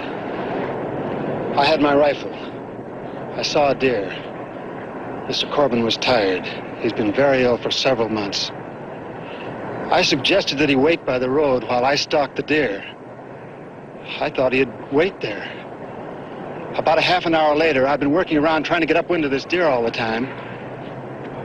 I heard a movement near the thicket. A moment later, there was a rustling in the thicket. I was about 100 yards away at the time. I saw the brush move and I fired. When I saw what had happened, That's when you called us. You say Corbin's been pretty sick. What's he doing out here in the woods? He has a cabin not far from here. As I told you, he was recuperating. Anybody else at the cabin? No, not now. His male nurse went in town for supplies. Look, do I have to? No, you go ahead to the car. Wait for me.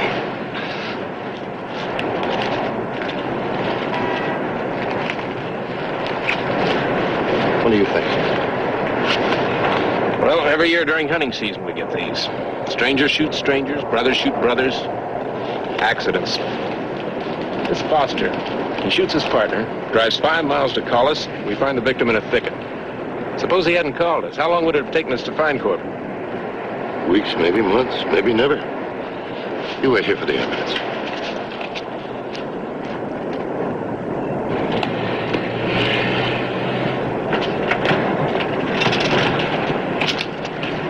You probably want this. I sure do. Where's Corbin's cabin? About a quarter mile up. He couldn't walk any farther in his condition. Who's Corbin's next of kin? His daughter, Phyllis. She's married. Lives in Radford. Mrs. Brian Chadwick, 4459 Cedar. You want to tell her? I'd rather not. Okay, I'll take care of it. You can go now. You're not holding me? No, you called us. If we want you, we know where to find you.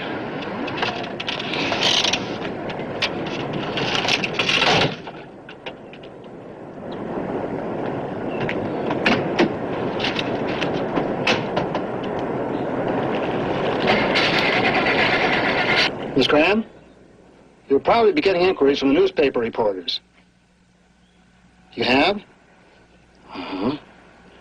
You did exactly right, thank you. Now, please listen carefully. I'm on my way into the office. I should be in there in less than an hour. You tell the reporters I'll meet them at 11 o'clock. Thank you, Miss Graham.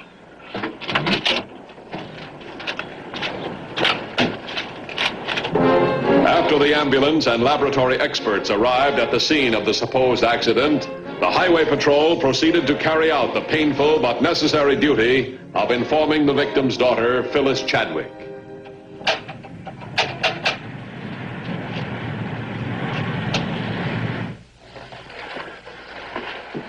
Mrs. Chadwick, I'd like to talk to you about your father. My father's dead, isn't he? Yeah, I'm sorry.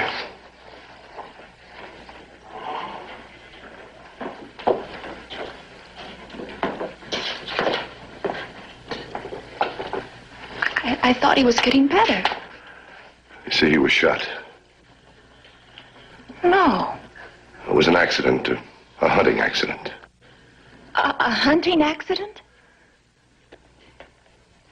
Tell me, how well do you know William Foster? Not very well, actually. Why do you ask? Foster reported the accident. He said he was out deer hunting, heard a noise in the thicket, and he fired. He thought your father was quite a distance away. I can't believe it. What was my father doing out there? Well, he'd gone for a walk with Foster, and Foster had his rifle with him. My father never went hunting in his life. He wouldn't even go around with anyone who carried a gun. He couldn't bear to see any living thing killed. You sure of that? I guess I just don't want to believe it happened. It's just too horrible to think about. They were such good friends. Oh, what about Mr. Foster? You're not going to... No, we're not going to hold him. The only evidence we have is that it was an accident. Thanks very much for your cooperation. We'll be in touch with you again. Of course, Mr. Matthews.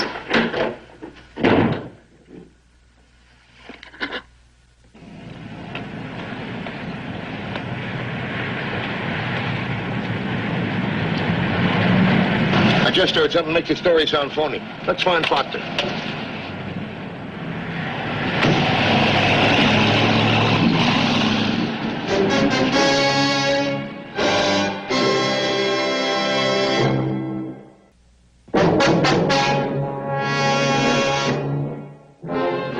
The absence of other witnesses or contradictory evidence left the Highway Patrol with no reasonable alternative but to accept the admission of William Foster that Corbin's death was accidental.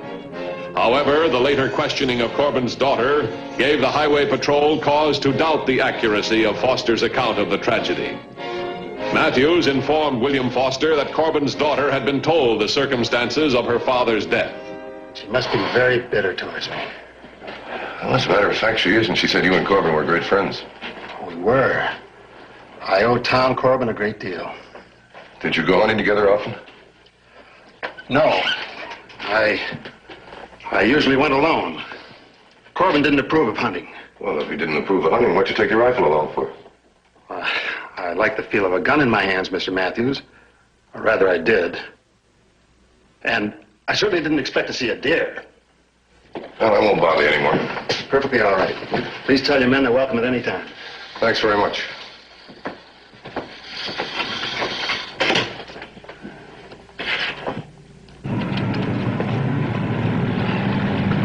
Told a straight story. Can't confident in going along with him. Well, you figure he's clear then? Well, let's figure a coroner's jury would say negligence. That means they're both involved. Let's see what the lab boys come up with.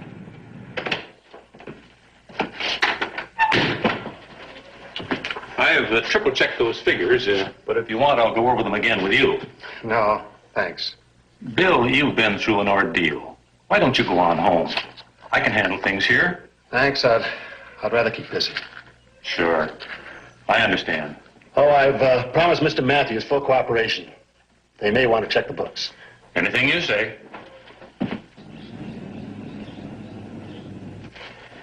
Here's a medical report.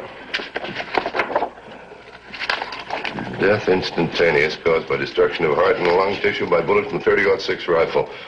No powder marks on clothing or body. Anything else? Nothing conclusive, but the lab did run into something a little puzzling. And what? There was mud on the victim's face, jacket, and pants, and on the soles and toes of his shoes. There has to be mud around there. After all, we waded through it. But Corbin's soles, the insteps were dry, almost clean. The question is how? Yeah, I know. How did Corbin walk through without getting any mud in his shoes? He must have been carried there. Any other marks or injuries on him? Nothing. Right, then he was carried. But Foster admits the shooting. Nobody knew he was up at the cabin. Why didn't he just leave the body in the thicket and get away? Why don't we let him tell us? You gonna bring him in? No, not yet. No jury'd convict him on circumstantial evidence. We need a motive. And that could be tough. Everybody we've questioned says they were good friends. Foster's a pretty good hunter. I don't think he'd shoot blindly into a thicket just if he heard a noise. The lab boys are pretty sure Corbin wasn't killed in the thicket. Well, he must have been killed someplace else. I keep thinking about him, too. The way he looked the last time I saw him. Yes. It was about a month ago. We went out to his home with some contracts. No, this was just recently, when Corbin came in the office. Tom was in the office? When? Wednesday. I remarked then how well he looked. He asked for you, but you were out. He wanted to see some of the books and look at the correspondence on the Northwest Drilling Project. Did he make any comment? No, but he took some of the records out of the office with him. Will it in return? He intended to study them up at the cabin over the weekend. That isn't a very safe place for them, an empty cabin. I suppose not. I'll send up for them right away. I'll go. I know the layout.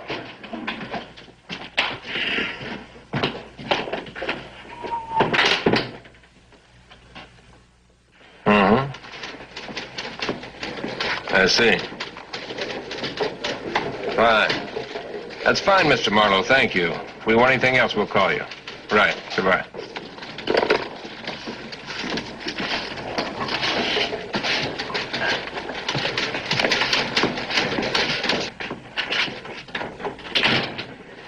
I just talked with Corbin's attorney and Mr. Marlowe. Very cooperative. Anything at all? Corbin and Foster were very good friends. In fact, Corbin recently revised his will, leaving everything to his daughter and to William Foster. When the will's probated, Foster will assume complete control of the firm. Well, that could be the motive. But Marlowe was quite insistent that Foster did not know about the will. He claimed Corbin wanted it kept secret till he could tell Foster himself, which he was going to do when he was well enough to return to the office. Well, maybe Corbin told Foster about it after all. He's trying to cover something up, that's certain. Maybe he's going to try and cover some more. I think we ought to have another talk with him. I'll meet you at the car.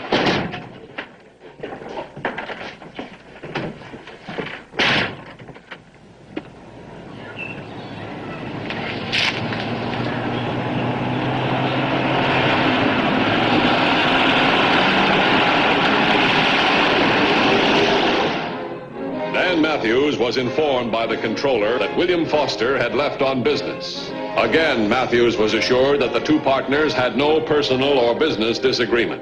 And when did you last see the two of them together? Together? Mm-hmm. About a month ago. Then there's nothing that you know of that's come up recently. Not positively, of course. But I see Mr. Foster every day, and if there was any trouble, I'd know. You haven't seen Corbin in what, about a month? He was in just the other day. I had occasion to go over some figures with him for about an hour. There was no indication of any difficulty then. Well, Foster tells me that Corbin hasn't been in the office in weeks. Oh, Mr. Foster was out of the office at the time.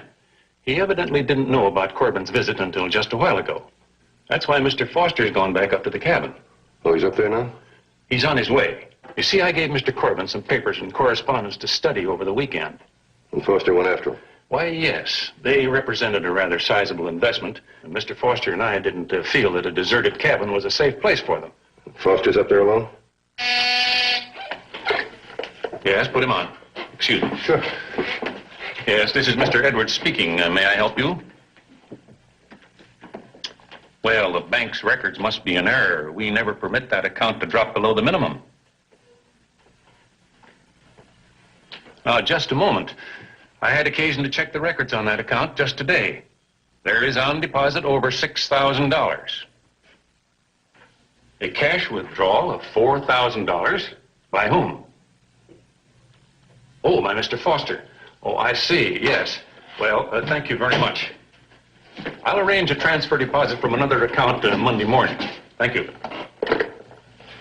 Excuse the interruption, Mr. Matthews. Was there anything else? No, that'll be all. Tell Foster I was here, will you? I certainly shall. Thanks very much.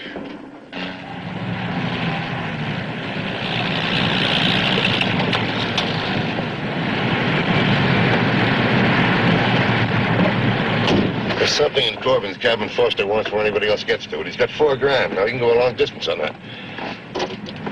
We'll get an APB out on him. 2150 to him.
Well, what is it now, Mr. Matthews? We want to ask you some more questions.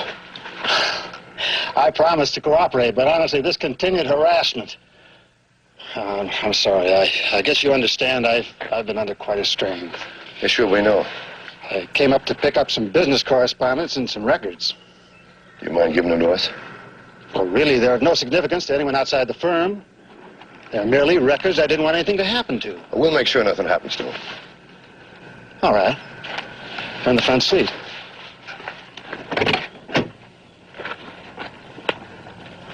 After all, I won't be needing them immediately. Well, is that all, Mr. Matthews? I mean, I'd like to get back to the city before dark. Yeah, sure, you'll make it, and don't worry about the $4,000 you're carrying. What are you talking about? We're trying to figure out how Corbin could have walked through the mud and kept his shoes clean.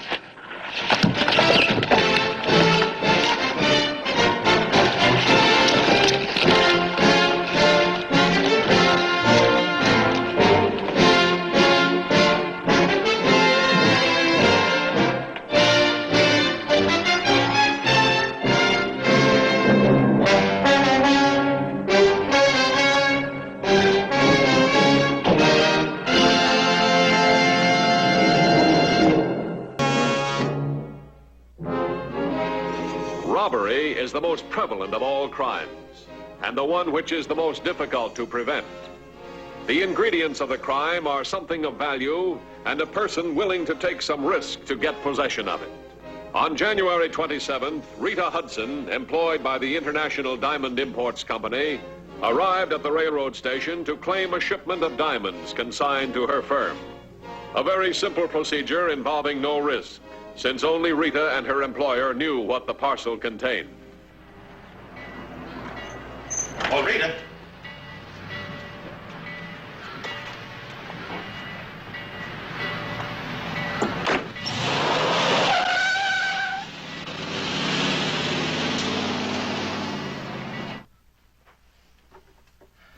Did Miss Hudson get in yet? No, sir, she hasn't.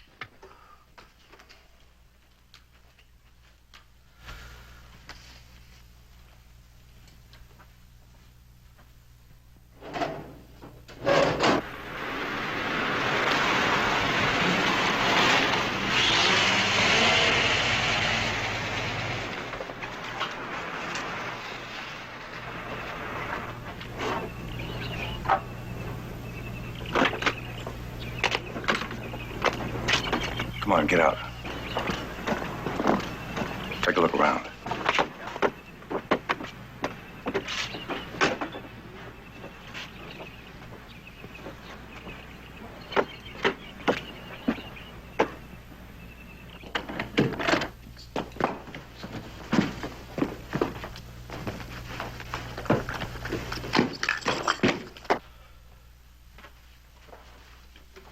Yes, Mr. Van Dyce. Will you come in, please, Miss Stevens?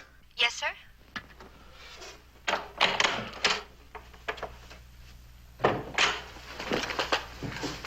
Yes, sir? Rita's very late. She should have been here by now. Well, would you like me to call the railroad station? We could call and see if she picked up the parcel. Well, I don't think there's anything to worry about. She's probably... You better call the station. Yes, sir.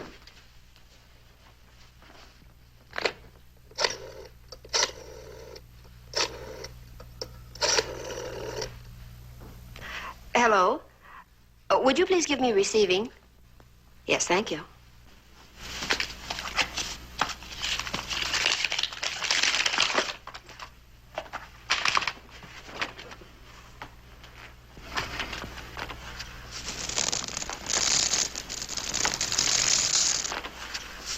Look at them, Barton. Worth at least $35,000. Yeah. How did you know I had the diamonds? Who are you?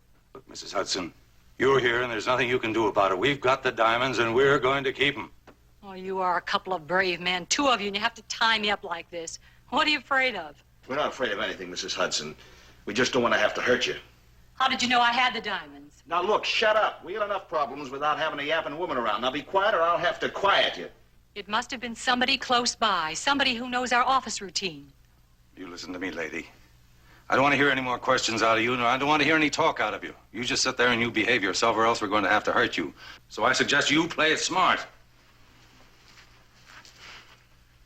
10 o'clock. We got a 2-hour wait. Beautiful.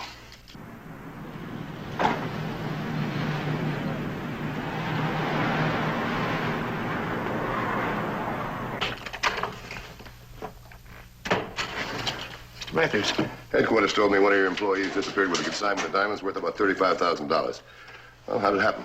My assistant, Rita Hudson, went to the railroad station to pick up a consignment. It's 10 minutes' drive from here. She picked them up all right. I checked on that. Then vanished into thin air. You say she was your assistant? Yes, you see, I import from all over the world. So most of my correspondence is in a foreign language. Rita knew 6 languages. She took care of that side of it for me. Well, that sounds like a responsible position. It is. I can't understand why she did this. Well, maybe she didn't do it. Ever dawned on you she might have been robbed? I doubt that. Why? You see, she and I were the only ones that saw the correspondence relating to this consignment, or knew it had arrived. You see, it was written in Dutch. Where do you keep your correspondence? Right here in Rita's desk. Miss Stevens is pinch hitting for Rita. We keep it right here in this top drawer, as you notice, under lock and key. Well, it's easy to duplicate a key. Tell me, you a linguist, too? Not a very good one. Did Rita have a husband? Yes, as a matter of fact, I talked to him only a few moments ago to find out if, for any chance, Rita had gone home after picking up the diamonds. The address is 713 North River Street. May I use your phone? Oh, Mr. Matthews. I'll be right with you. Operator, get me Highway Patrol headquarters. I'm sorry, Mr. Van Dyke. Your receptionist said you were busy. She didn't want to let me in. Who are you?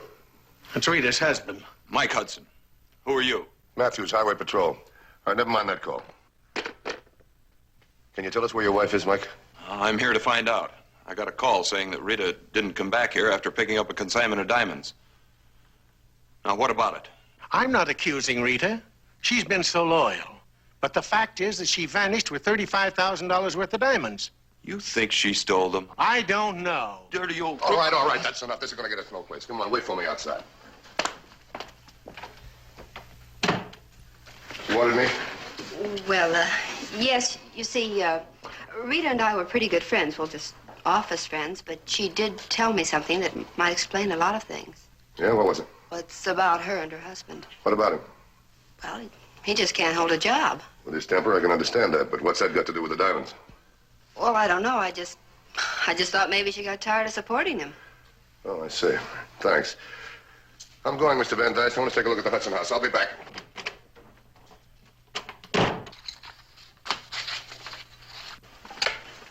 Will you mind what's left of the store, Lydia? I've got to go to see the insurance people. Yes, Mr. Van Dyke.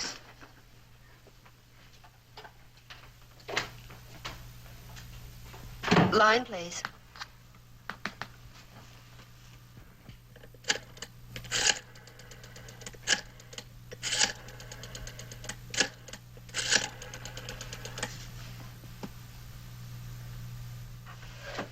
Ernest?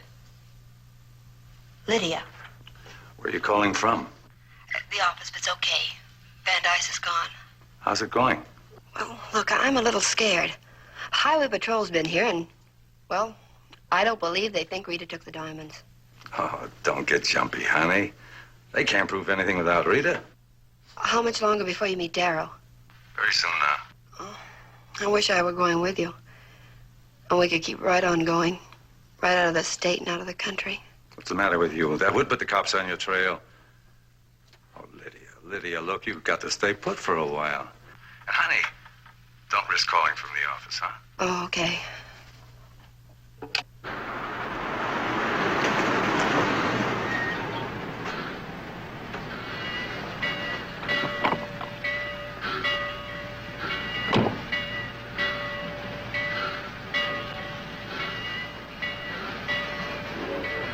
Search all you want. You won't find anything. Well, you gave us a pretty good description. When's the last time you saw her? This morning when she left for work. How'd she behave? Was she all right? Did she say anything unusual? No. Did you and Rita fight very much? Some. What about what? Mostly about my temper. And look, I did most of the quarreling. She didn't. And she wouldn't steal either. Look, Mr. Hudson, I understand this, but I want you to stay right here. There's going to be an officer with you. He'll monitor all of your phone calls. You still think she's guilty, don't you? Look, guilty or not, I got to find her. Now, look, do you mind if I use your phone? Go ahead. Thanks.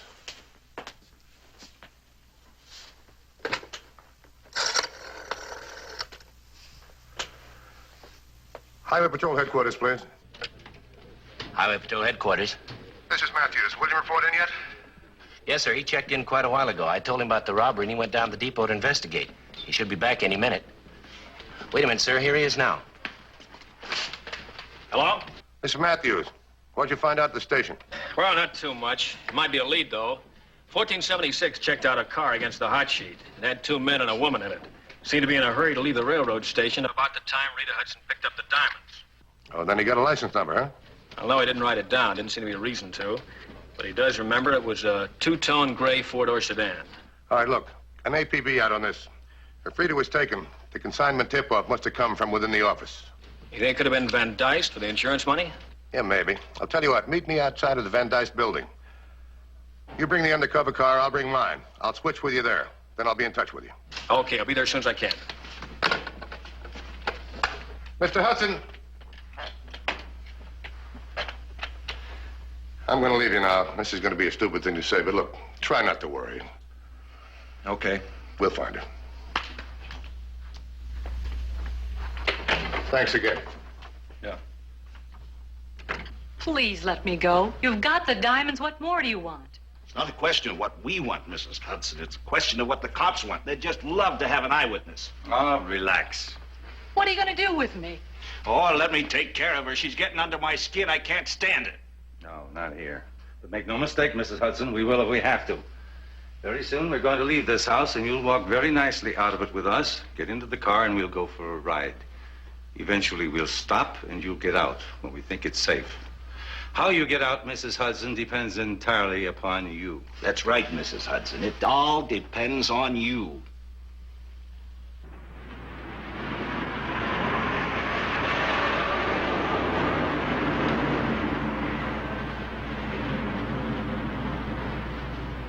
As I previously stated, I have been very fortunate in securing a perfect blue-white diamond of 12 carats. If you're interested in this rare diamond, please get in touch with me immediately. Any news, Mr. Matthews? Yes, we're making some progress. We're sure Rita left the railroad station with 2 men. We've got a description of the car and the license number. We're checking at headquarters right now. Won't take too long. Tell me something. Do all your outside calls go to the switchboard? Yes. Have your operator keep a record of all the numbers in the calls, will you? You think another of my employees is involved? Well, you told me all consignment records are kept in that desk drawer over there. Yes, and you pointed out how simple it is to duplicate a key. Yeah, that's right. We'll be in touch with you. Thanks a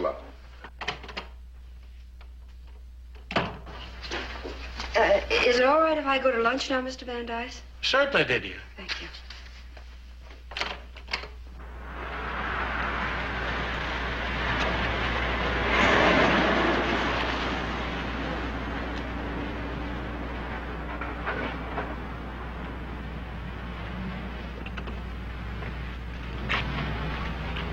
Here are the keys. Take my car back to the station. Get another undercover car. I'll be in touch with you. Okay, good hunting.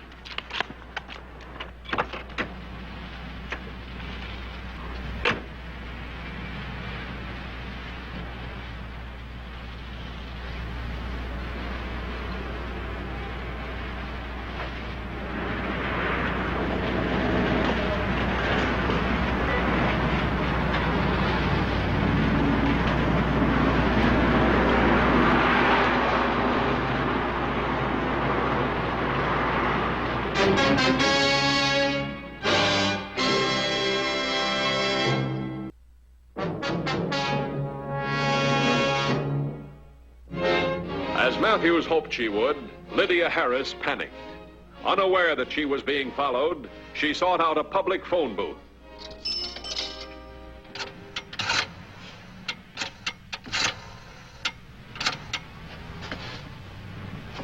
Ernest? Yeah? Lydia. Look, I'm scared. Where are you calling from? A phone booth.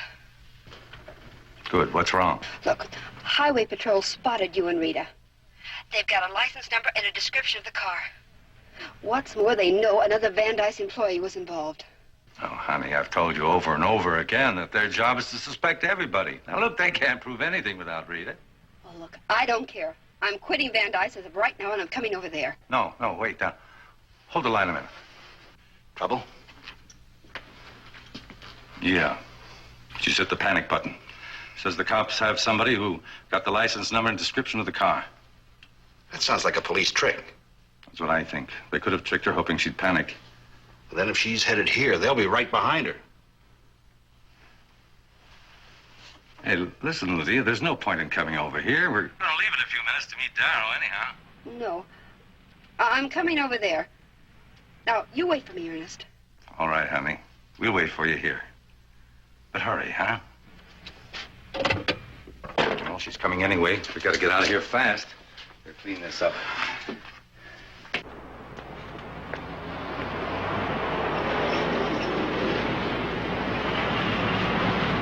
The cops are following her. Let her lead them to the wrong place. Well, then you're cutting Lydia out of the deal? Sure. It means more money for us, doesn't it?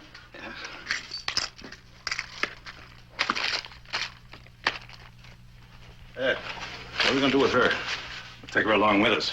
She'll come in handy. Well, what do we want her with us for? Police will be on our heels anyway.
To headquarters.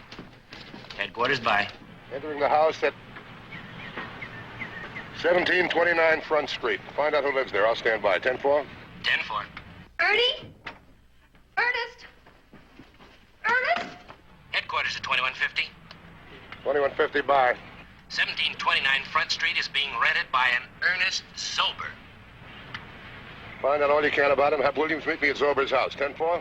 10-4.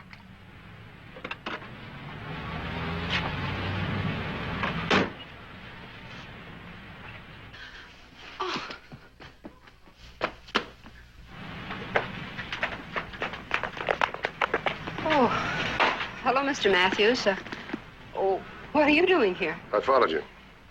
What for? Well, I want some information. Come on back inside.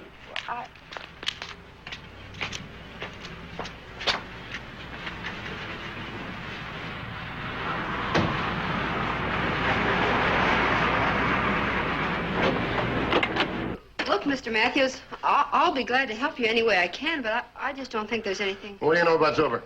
Well, you see, I don't even know anyone named Zober. Well, what are you doing here? We know he lives here. Now, come on, look. You see this? There's an H on here. This has got to be Rita Hudson's. This guy's playing you for a sucker. Oh, he's been here and gone. What are you fronting for him for? Okay. What do you want to know? You tipped Zober off that Rita was going to pick up the diamonds this morning. She was going to be alone. Is that right? Yeah. Who else is working with him?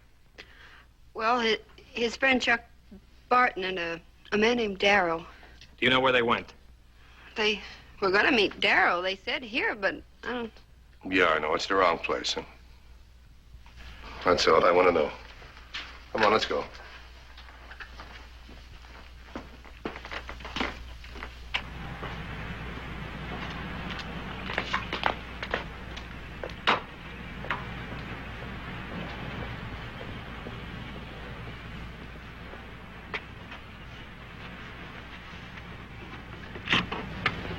$21.50 to headquarters. Headquarters, bye. I want roadblocks on every road out of Stillwell and at every junction. Be on the lookout for a car described by 1476. Another car is going to meet it. Now, hold on. Ever seen this Darrow? All right, describe him. Well, he's about 50 with gray hair and a mustache. I guess he's about 5'10". Thanks. The other car will be driven by Darrow. He's about 50 years old, got white hair and a mustache. 10-4? 10-4. Up in.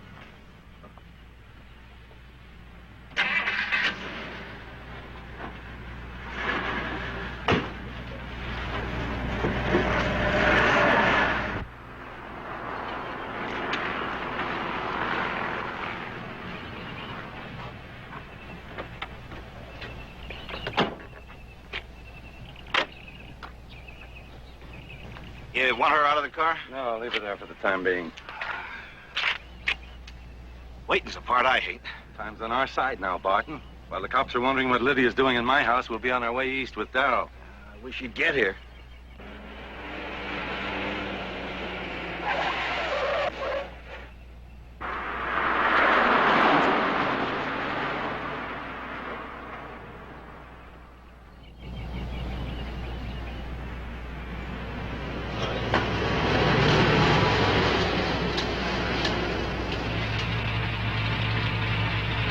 What's wrong, officer? You turn your motor off and step out of the car, please. Darrow's late. I wonder what's keeping him. Maybe they got Lydia by now. She'd talk. So what? What could she tell him? She doesn't know where we are. Well, we better get another car fast. They might just have a description of this one. We leave in Darrow's convertible when he gets here. May I see your driver's license, please? I don't understand. What's the trouble? Take it out of your wallet, please.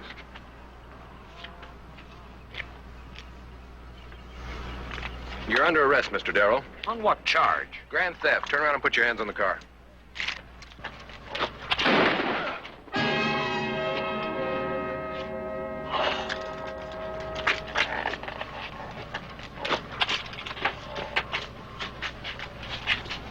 $32.20 to headquarters.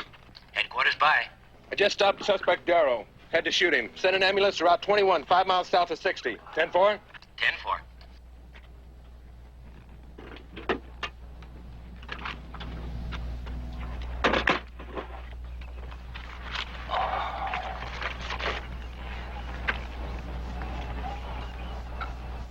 What about Zober and Barton? Those the other two men? Well, it might help you if you told me where you were going to meet them.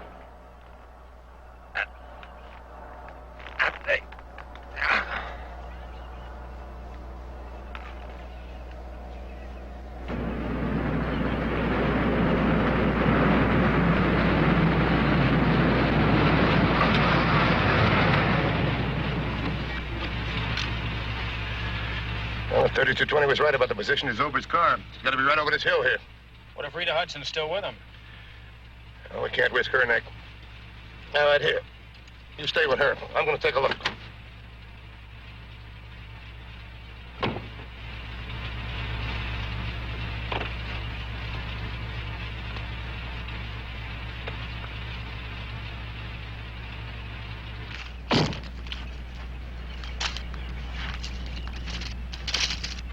We can't wait anymore. It's too risky. Yeah, Darrell may have been picked up by now. Well, let's beat it. We've got the diamonds. But he's got the customers for them. We'll sell them ourselves.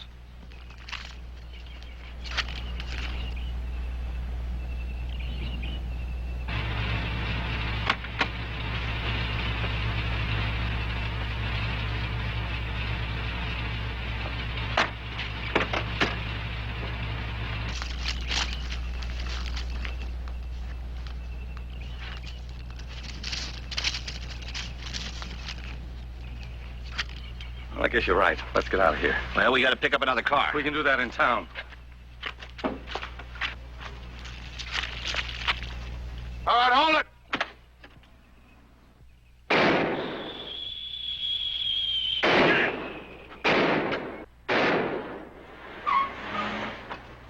How are we going to get out of here? Here comes a car. I'll grab it.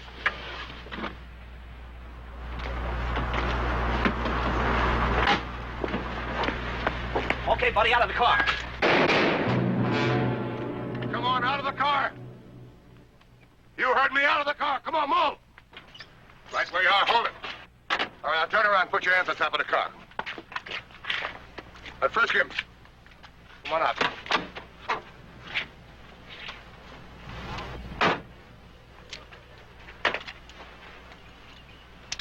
You're all right, huh?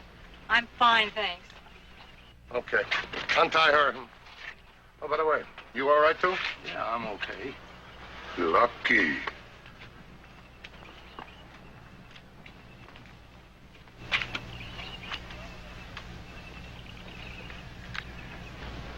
$21.50 to headquarters. Headquarters, bye. Ambulance and coroner out here right away. 10-4? 10-4.